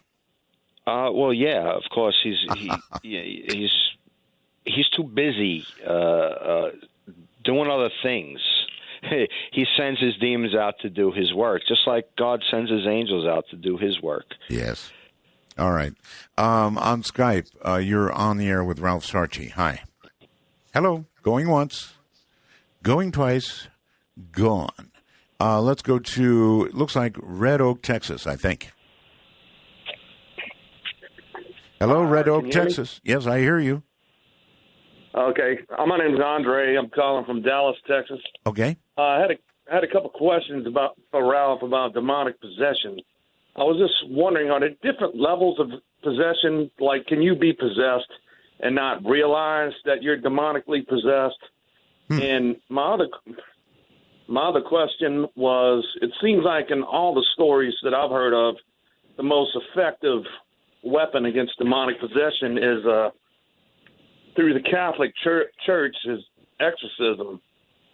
Tends to be the one thing that works the best. And I was just wondering why he thought that was. Okay. Yeah, so that's two questions, really. Question number one is, can you be in the process of being possessed and not realize it? Ralph? Well, there is a certain type of demon that'll attack through the intellect, and I think that is probably one of the most difficult types of cases to deal with, because it sort of refers to the question before, how do you know you're being influenced? Mm-hmm. How do you know what's going on when you feel that it's coming from your own intellect, your own thoughts? I actually wrote about that in one of my cases in Deliver Us from Evil, is the actual way the person was attacked made him not realize for quite some time that it was something alien from him. Right. And that was actually the key to the exorcism being successful. Until he realized that demon would not be expelled, because I needed the intent and the free will of that person to expel it in order to be effective. Got the second question concerns exorcism itself. Are there other ways to do it, or is exorcism by far and away the most effective? Well, and I know I'm going to have some heat for this. I was called a heretic for it already, but I believe that not only Catholics can be saved. All right, Father Martin believed it. Bishop McKenna believed it. They're both my mentors, and there are some other really good priests that influenced me that believe it. Not only Catholics can obtain heaven. I know it says it in the Bible. I know it says Scripture you can only be a Catholic. But you know what? One of my best friends is a Lutheran, and he's a better man than I could be any time on my best day. He's a family man. He goes to church every Sunday. He treats people better than I'll ever treat people. And how would it be for me to say, hey, you know what, bud, you ain't making it because, you ain't not a Catholic. Yeah, I, too, have a great deal of problems with some of the things within the church. And I don't want to get into a debate with you, so I'm not going to bring them up. But, well, maybe I'll bring up one. I mean, how, for example, can a child who has not been baptized and who passes for some reason or another, any reason really, not attain heaven? I don't buy that one for a second. I don't either. I really don't. I look more towards God as being merciful. You know what? If we give him just a chance to be merciful, I'm sure he'll take that route. But I don't want to say that, hey, you can go out and you can do all kinds of sin if you want, because that would be misleading. Right. And you know what? I don't have all the answers. Father Martin didn't have all the answers either, and he knew it. And, we can only do the best that we can. Well, he's got them now. What's that? He's got them now. Well, no. Oh, yeah, he's got them now. And I wish he'd give me some of the answers because I could certainly use them. And I'm sure he has been. Right. Do you have any view of the current Pope that you want to put on the air? Well, I'll tell you. Asked me a question. I'm going to give you the truth. I'm not going to hide. Yeah, go. I don't believe that this pope is a valid pope. I don't recognize him as a pope. I am a sedevacantist. I am a traditional Catholic. I am like Father Martin. Mm-hmm. I don't believe that this man Bergoglio is leading the church in the direction that Jesus Christ intended us to be led. Wow. I had another priest on not long ago who said the same thing, and they tore him to pieces. Well, they could tear me to pieces. I don't care. I'd rather have God love me than the people who are tearing me to pieces. Trust me. Yeah. First time caller line in Tucson. Hi. Hello. To tell you the truth, I am a Roman Catholic priest, and I have to agree with you. I have some questions about the current Pope, and Operation Gladio is part of that. Anyway, we weren't taught much about demonology when I was ordained about 30 years ago, 33. And I used to have a wonderful prayer life before the Blessed Sacrament. A fellow priest who was an alcoholic came in during a very, very deep meditative period, and in a terrible voice, gruff voice, I was so much at peace. He said, "Are you wrapped?" This vicious, nasty thing that somehow got into my heart and soul before the Blessed Sacrament. And I hadn't been able to pull out of it. This was about, 25 years ago. And I've tried and tried to pray around it, pray past it. But every time I get close to our Lord and the Holy Eucharist again, to be honest, Ralph, I hear that horrible voice. And I was wondering, because we were taught so little about demonology, sadly. I remember Father Malachi Martin speaking with Art about that back in the 1990s, that we are sadly, badly trained, and it's true, in the priesthood. How would that be like an insertion, do you think, of the evil one? How do we get around that? Well, my ministry has been superficialist. I'm sorry, go ahead. He's using methods that human weakness. You know when you focus on a certain sound, you try to sleep, you can't do it. My suggestion to you would be, if you haven't done already, is to offer this suffering that you're going through right now, because it's keeping you from getting close to Jesus. Offer the suffering up to the Blessed Mother to give to her Son to use in any manner that he wants. And when you turn a suffering from the devil into a grace, he flees from that. Can't stay around that. I don't know, Father, do you pray the rosary every day? I'm sorry, he's gone. He got disconnected, not by eye. I hope he gets back. I hope he finds me on Facebook and gets back to me. I hope so. I tried to pick up this person on Skype before, and they weren't there. Let's see if they are now. Hello. Going once. Going twice. And once again gone. And I won't pick that one up again. Okay. Let's go to Bloomington, I believe. Illinois, is that right? You got it. Yep. Good evening, Art. Good evening, Ralph. Good evening. Good evening. Hi there. My question is actually quite simple. I would love to hear a really scary demon story from you, something that either shook your faith or convinced you that the devil is an extant, real-life, malevolent entity that exercises influence on humankind. And I can take my answer off the air. All right. Go ahead, Ralph. If you have such a story, feel free to tell it.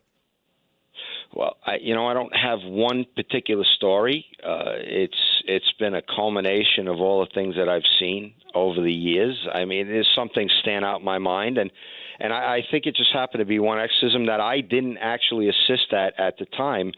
Was during an exorcism, the person's face and facial features, basically, and the eyes change right there on the video.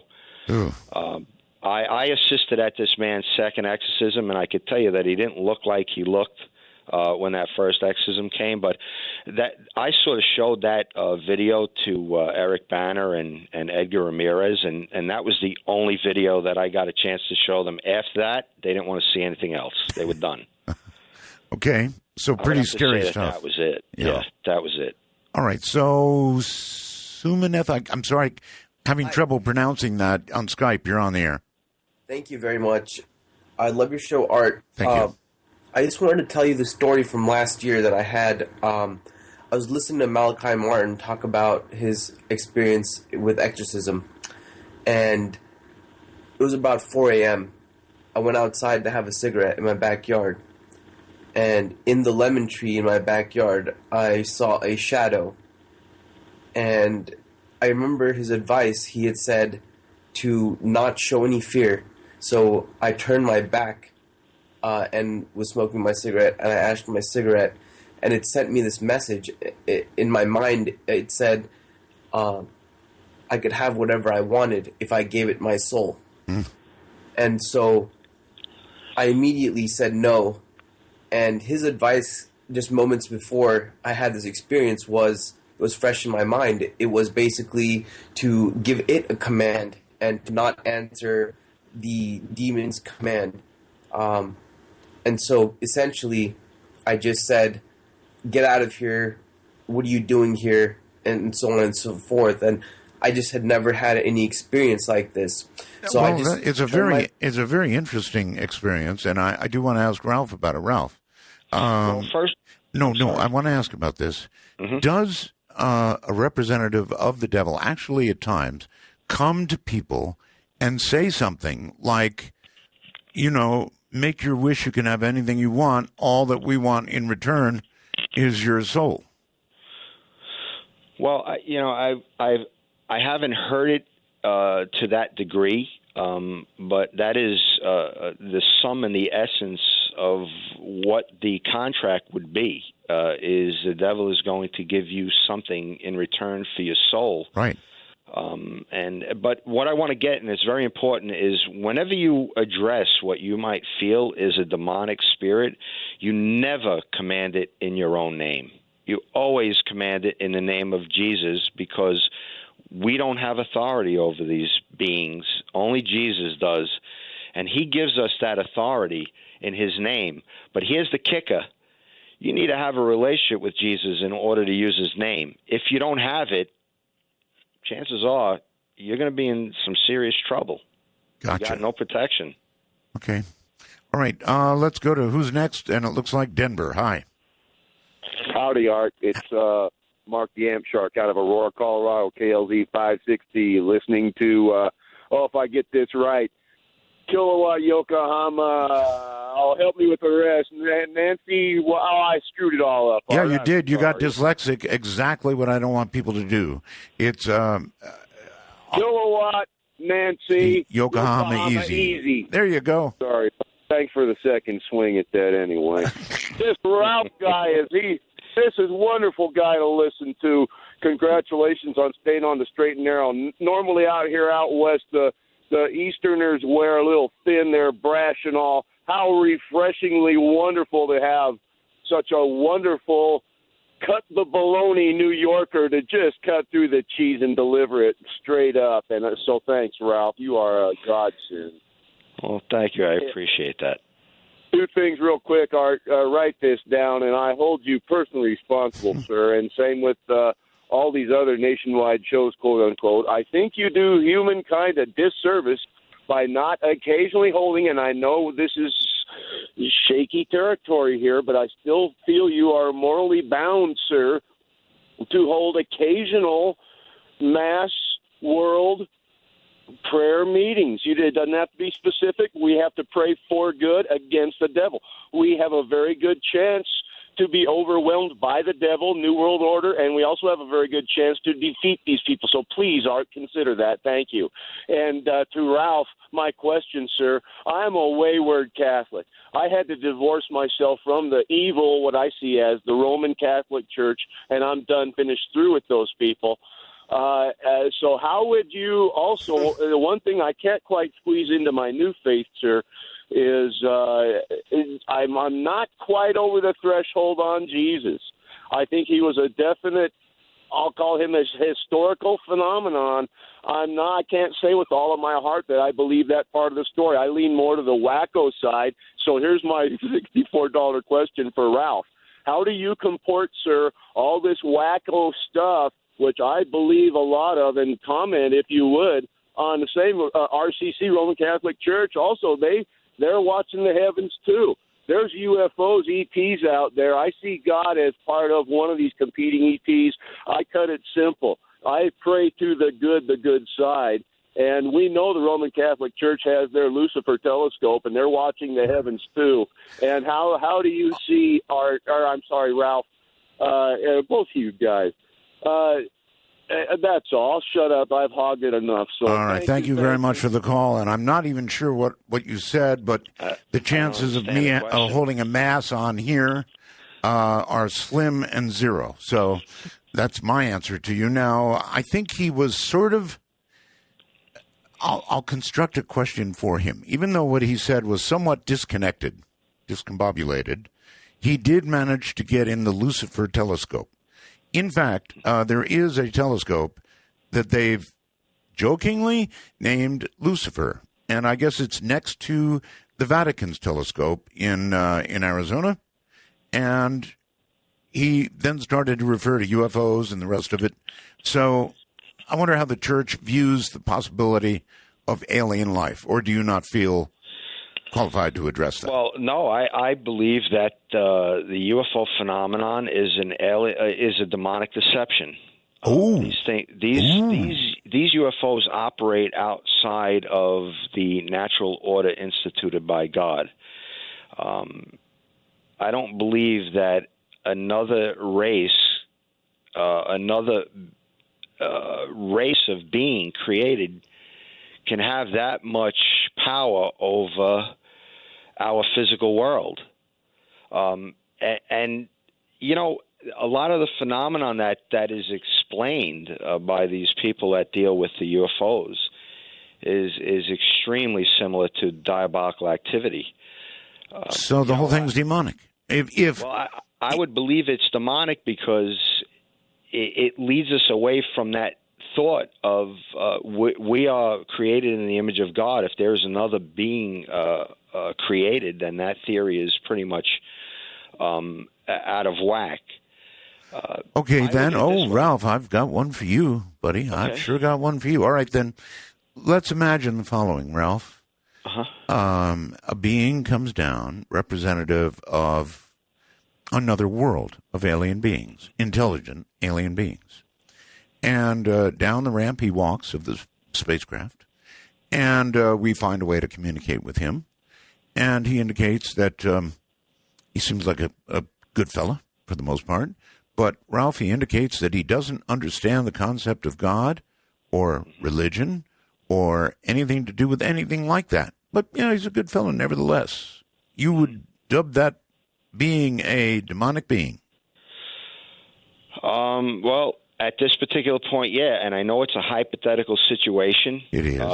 So it's a pretty tough question to answer. I am always searching for answers. Me too. And I haven't gotten any answer that has proven to me that these alien beings do exist. I haven't seen anything yet. No, there's no sure thing yet, but other people would say the same thing about God. That's true. That's definitely true, and that would be a personal thing, and they have the right to feel that way, and they have the right to do what they do, and I have the right to feel the way I do, and I have the right to do what I do. You do. Some of the religious people that I proffered that question to, Ralph, said that if that were, it could not be true because there is one but one God for all. So if they came down and didn't know of God, their faith would be shattered because it just can't be. No, it can't be. And like I said, we haven't crossed that bridge yet. And you know what? If the time comes that we do cross that bridge, then I'm going to have to start to look at things. But, the way I feel about it and what I know and what I see, that day will never come. Okay. Max on Skype, you're on the air. Good evening, gentlemen. Ralph, Hi. I want to start off by saying that I am a ex-Christian. I'm an atheist at this time, and I find you very, very credible. I was raised to fear this sort of thing, to not talk about it, to not think about it, lest we summon the Dark Lord himself. And I've got to say, I put it out of my mind completely. And tonight I'm thinking about it again. You mentioned there was a video of a young girl that was fluently speaking Latin, or there was a case where there was a video of a young girl fluently speaking Latin inexplicably. Yes. Mm-hmm. Is there any video of that or any recording, anything? I have it, yes. You do. Would that be posted somewhere or somewhere somebody could look at it? I'm really interested in that. No, you know what? At this particular point, in those days, people did not want anybody to know who they were. Confidentiality was a very, very important thing to the people, that came to me for help. In this day and age is a little different. Everybody wants to seem to to get on TV and to let the world know that they're suffering from diabolical activity. Things have changed. But, I took the video. I have it. I gave it to Marty Stalker to incorporate into Hostage to the Devil. Oh, really? I don't know. I believe that you will see footage of it. I think that alone will sell the tape. Holy mackerel. Would sell it for me. I want to see it. Holy mackerel. Right. That alone makes me want to see it. Well, it's in there. I had two DVDs that I made with VHS tapes back in the day of Father Martin giving lectures, and I also sent Marty that DVD of that exorcism so he can incorporate it into the documentary. My goodness! And like I said, you'll be able to see that. And Art, I'm going to send you some DVDs of the Father Martin lectures that I taped. I'm going to send them to you uncut and unedited, so you'll get the whole version. And I'm working on that. You just give me a couple more days. But okay, I'd love to. Wow, I had no idea you sent that to them. Wow, I'm gonna get them out to you shortly. I promise you that. Father Martin said a couple of things. We had Ralph a relationship both on and off the air. I know you did.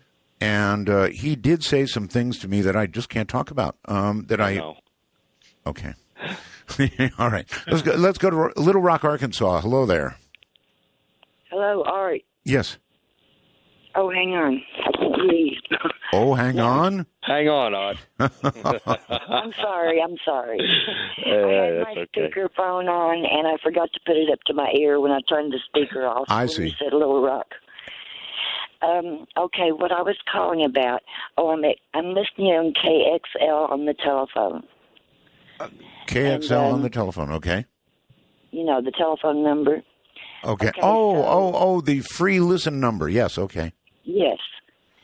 I wanted to speak to your guest, Ralph, about, he named the 2 levels that he knew of but didn't know of anything else. Well, there's also the level of the saints, you know, the people who have invited Jesus, and you have to invite him to live in your heart and believe in him. He won't come in unless you invite him. And that's the saints. That's another level, the believers. Okay, well, you know what? I'm learning. And I would have to say that maybe the first level, the closest level to the beatific face of God would be the martyrs. The next would be the people who lived a chaste and virtuous life. And I would have to say that the next level would be the person who led a humble life, a life of humility, because the sin of the devil is the sin of pride. So the virtue of humility would be right up there, and that's the virtue that the Blessed Mother had. That set her up to be the exact opposite of what Lucifer was, the author of pride. The Blessed Mother, her virtue was humility. So I agree. I would have to say that maybe that next level, would be for people that lived a humble life. I don't know. I agree. Well, I don't know. I'm on the journey. I'm learning. Right. I don't know what the next level is, but that's one of the levels, you know. Well, dear, the best way to do that is to pray and ask God to give you the answers to the questions that you're asking for, and I'm sure He'll answer you. Okay, well, good luck with that. I sometimes I think God either doesn't answer or says no. You don't always get a yes. The way I look at it, that is, if He doesn't answer and he says no, it's because it's not good for you. Okay, Larry on Skype. Very quickly, you're on the air. Yes, hi. I just wanted to say that I'm so happy to hear somebody on the radio tell the truth about the demonic UFO deception that is being propagated on the whole world. And if you got to be blind not to see it all these years. Really? Of being programmed with movies and whatnot. And I just wanted to say, God bless you for that, brother. Everyone needs to know, because it will be too late. If it's so in other words, if it's ET or ET related, it's demonic. That's it. That's what I believe, and I believe your guest is saying the same thing. Ralph? I am. At this point, yes. That's what the evidence proves to me. God bless you, brother, and bless everyone that hears this. Can I ask both of you why that is? Why would anything ET have to be demonic? I'm sorry, I'm not in the same camp with you, but I do want to understand what you two are saying. Well, it's biblical. There's going to be a deception where in the Bible? brought upon the whole world. And what wouldn't be the most perfect deception is something that would grab everybody. Well, now, but now this is... The aliens are coming to answer your prayers. But wait a minute. They're going to save us. It's an artificial savior. Sir, we have a savior. Sir. Jesus Christ. Okay, but this is a hypothesis on your part, right? You're hypothesizing that they would be evil. It does say there'll be a deception. It doesn't say exactly what it's going to be, though. Right. What else would be? This has come to me. I believe I can't argue with that. The Spirit has told me this. Okay. Well, so I'm just trying to pass the message on, lest anybody be deceived. I'm not going to argue with anybody's faith. Okay. Thanks, guys. Right. Thank you. Hey, you have a good night. So it's a tough question, Art. It really is. And like I said, I don't have all the answers. I wish Father Martin was here. Oh, me too. He could probably answer that question a heck of a lot better and in greater detail than I can. Well, I've frequently said that if E.T. ever shows up, walks down the ramp, he'll be so full of lead by the time he hits the bottom that... Let's take a break, Ralph. Dark Matter Network News. This is Amy Martin. SeaWorld will end its orca shows at its San Diego park by 2017, its top executive said Monday, saying customers at the location have made clear they prefer killer whales acting more naturally rather than doing tricks. CEO Joel Manby told investigators that the park, where the iconic shows of killer whales doing flips and other stunts debuted decades ago, will offer a different kind of orca experience focusing on the animal's natural setting and its behaviors starting in 2017. Animal rights activists called the move a marketing gimmick and want the company to phase out holding whales in captivity altogether. The Orlando, Florida-based company has seen revenues drop since 2013 following the release of the documentary Blackfish that examined how orcas respond to captivity, particularly in the case of a killer whale that caused the death of a trainer. Attendance has dropped the most at its San Diego location, and the decision to end such shows would be limited for now to the original home of Shamu. Shows at its other parks, including in San Antonio and Orlando, will continue. Manby told investors that the new killer whale attraction will have a strong conservation message. The animal rights organization PETA said that the move does not go far enough and urged investment in whale sanctuaries. This news came days after SeaWorld Entertainment Incorporated reported that its third quarter earnings missed Wall Street expectations. The California Coastal Commission endorsed the plans last month on the condition that SeaWorld agree to stop breeding orcas in captivity and not transfer or sell the animals. Scientists in Canada made history this week as they used focused ultrasound to non-invasively breach the blood-brain barrier and more effectively deliver chemotherapy into the brain tumor of a patient. This is the first time that the barrier has been breached in such a manner to administer medications directly to the brain. The barrier, which exists to prevent the passage of toxic substances from the bloodstream into the brain, is said to block out an estimated 98% of potential drug therapies. The success of this research opens up the potential for delivering drug therapies, including researching treatments for patients with various kinds of brain tumors, Alzheimer's, and some psychiatric conditions. According to Todd Mainprize, neurosurgeon and principal investigator to the study, the blood-brain barrier has been a persistent obstacle to delivering valuable therapies to treat diseases such as tumors. The microbubbles, which are smaller than red blood cells, pass harmlessly through with circulation. We were able to temporarily open this barrier in a patient to deliver chemotherapy directly to the brain tumor. Have a strange story or a news tip? Email amy@artbell.com. This has been Amy Martin for Dark Matter Network News. Somebody really is going to have to help me out. I'm telling you, I had a couple of priests on here who, frankly, carry pretty much the same view as Father Malachi would and as Ralph Sarchie does. Those two priests were pretty much slaughtered in email, and the wormhole was not real kind. But Father Malachi Martin was received warmly, as Ralph Sarchie is being received very warmly. So there is something about the nature of the universe as regards talk shows that I don't get. That's just the way it is. Ralph, welcome back. Thank you, Art.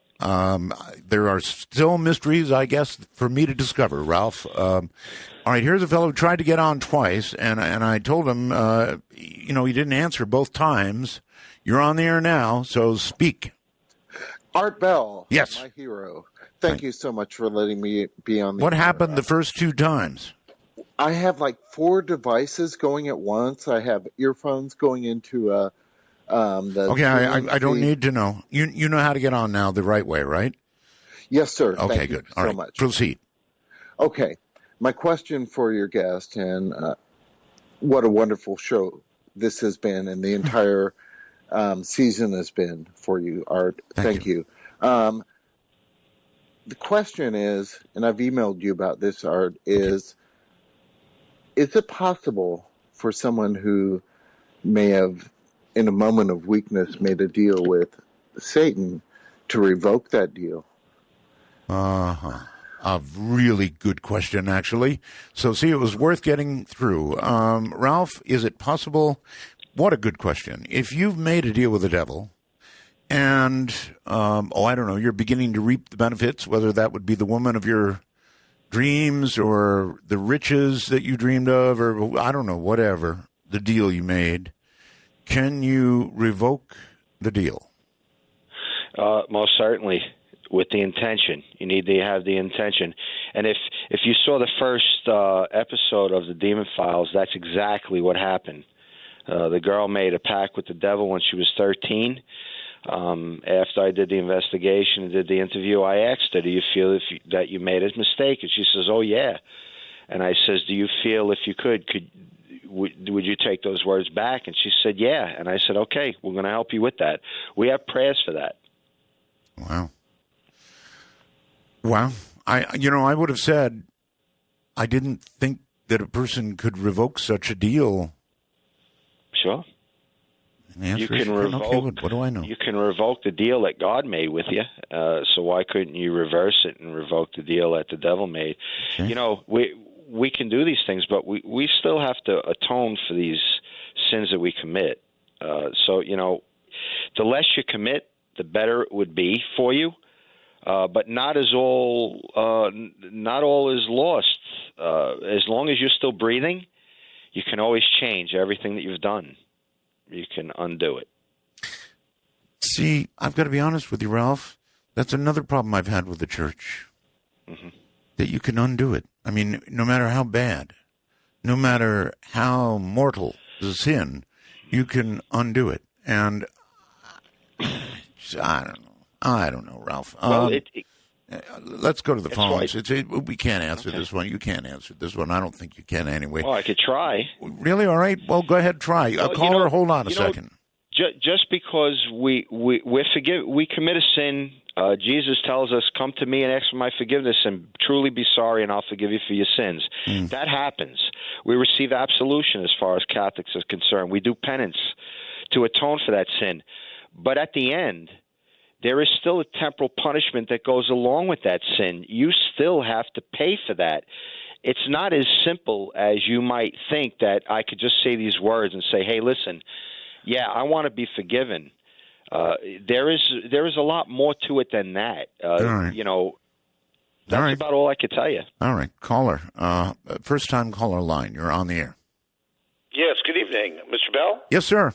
Oh, yes. Thank you for having me. It's an honor to be on the phone with Mr. Sarchie and yourself. And I first want to say I am honored. I just finished listening to on YouTube the entire series for a second time with yourself and Father Martin from the 90s. Oh. And I wanted to say thank you. Absolutely incredible. And I am a New York forensic psychologist. I have two constructs called dark psychology and now the information age dark side of human consciousness construct called I Predator, which is actually, by the grace of God, is now being accepted by national universities. My question is essentially for the two of you related to what we would say is evil, or from my forensic world can also be a psychopath. My question is I'm getting more and more calls because I help people who are being cyber-stalked, online sexual predators, cybercrime, so forth and so on.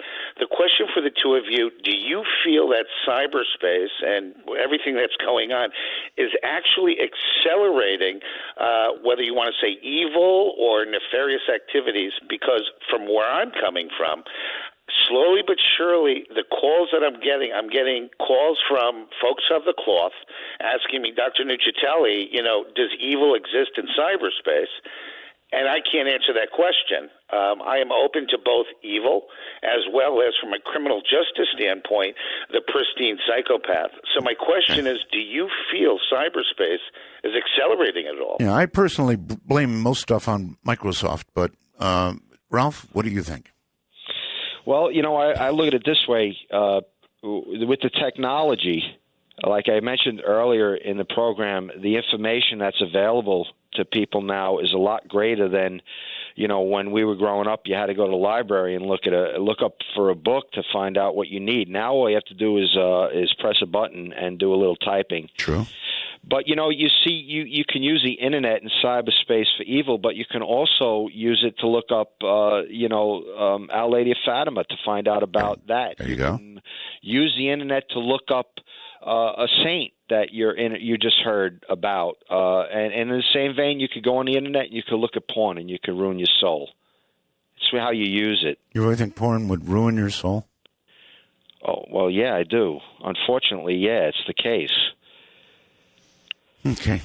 Well, I'm not a porn nut, but I've seen it. Yeah, I've seen it too. But what I'm talking about, I'm not talking about just seeing it. I'm talking about interacting with it. You know what I mean? Oh, that's ugly. All right, let's go to okay, it's a family show, so I don't want to go there. Yeah, oh, absolutely. Okay, so on Skype, you're on the air. Hello. Art, how you doing? I'm well, a little differently than when I began the show. Go ahead. Yes, it's a great show tonight. Yeah, it is. A lot better than what the Monday Night Football game ended up being. Don't tell me the results of that. Anyway, I've got a question for both you and Ralph. Ralph, having been a good friend of Father Malachi Martin's. Yes. What happened to Kathleen Keating? Does anybody know what happened to her? Not me. She I heard disappeared. She passed away. Did she pass away? That's what I heard. Okay. I'm not 100% sure. That would seem likely, caller, because I haven't heard a word about her. People keep asking, and I can't find a thing. Okay? And I had one other question. Ralph, have you ever investigated Benjamin Krem and that person that supposedly he represents the Maitreya? Okay. No, you know what? I handle cases when people come to me with a problem. I try not to go out and look for things on my own. That sort of leaves me into danger. I just wait for God to send me who He wants me to deal with. Enough comes to you as it is, more than you can handle. Edmonton is on the line. Hi. Going Hello. once. Yes, hello. Hello. Yes, hi. Hello. Hello again. You can hear me? Yes, if I couldn't hear you, I wouldn't say hello back. Oh, I'm sorry. All right. I have a question for Ralph with regards to his demonic, I guess he's got a talent for recognizing the demonic spirit. Yes. What I'm wondering is, in a person who may be possessed with some form of a spirit, would they be at all obligated to offer up, say, gifts to the devil that they made the deal with, that would be, say, hair or parts of another human being, like maybe skin, cutting them up, like unbeknownst to them and stuff like that? Would that be something that someone possessed might do to another person? You mean like a sacrifice? Well, just offerings that would be given that someone would be taking. The gift that a person would be giving the devil is the soul, because it doesn't belong to him. Right, it but belongs that's to God, so it would be a gift. Someone. But that's impossible to take someone's soul if they're a You child cannot of God, take somebody right? else's soul and give it away. No, you cannot. It belongs to God, and it belongs to the person. Right. Right, but would they be obligated to actually give offerings from another human is what I'm asking. I had an experience where I was dating someone and they started to, remove triangular pieces of off my back and stuff like that. And I quit dating him. I thought it was a little odd, right? Good. Yeah, well, what do you mean triangular pieces off your back? Your skin? Yeah, like pieces of my skin, pieces of my hair. At one point, he made me like a little gift bag with some buttons. Very bad example of a paranormal date. Yikes. Oh, geez. That would be considered. Well, you know what? They use these objects because they feel they use it in the spells because it contains your essence. It contains your energy. So it would be paranormal activity. That would be considered paranormal activity. Triangle out of your back? That would be considered preternatural as far as I'm concerned, not paranormal. The devil. Okay. Skype Sorry, brings... Art. That's all right. Bill, it's your turn. Hi, Art. Answer. Respect and kindness. I'm an atheist, and I have a good friend who is a Christian. And when it comes down to it, we don't argue the faith like what you just told him.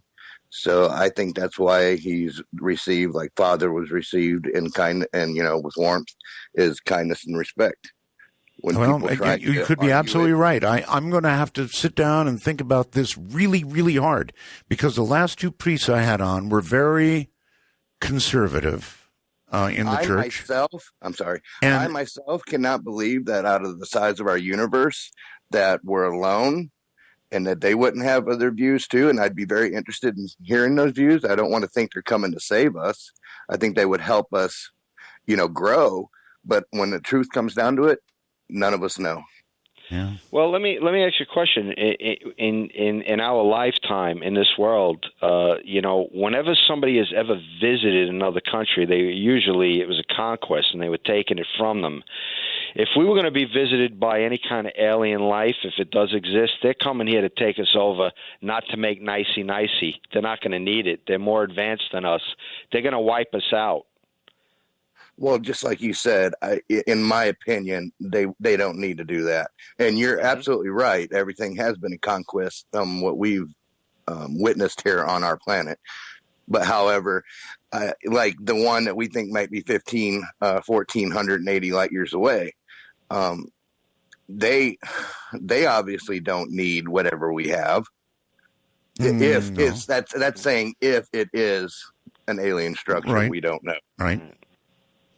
All right. But anyway, I just wanted to do that. I know we're coming to the end of the show. Thank you, Art Roswell's, and I'm receiving you very warmly, even though, like I said, I'm an atheist. Well, thank you very very much for the show, and I do respect you. All right. God bless you. Yep, indeed. Next caller, whoever you are, you're on the air. Hello there. Hello? Hello? Hello? Yes, hello.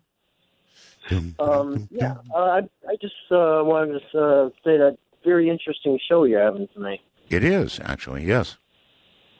And I wanted to ask him one question. It's very obvious.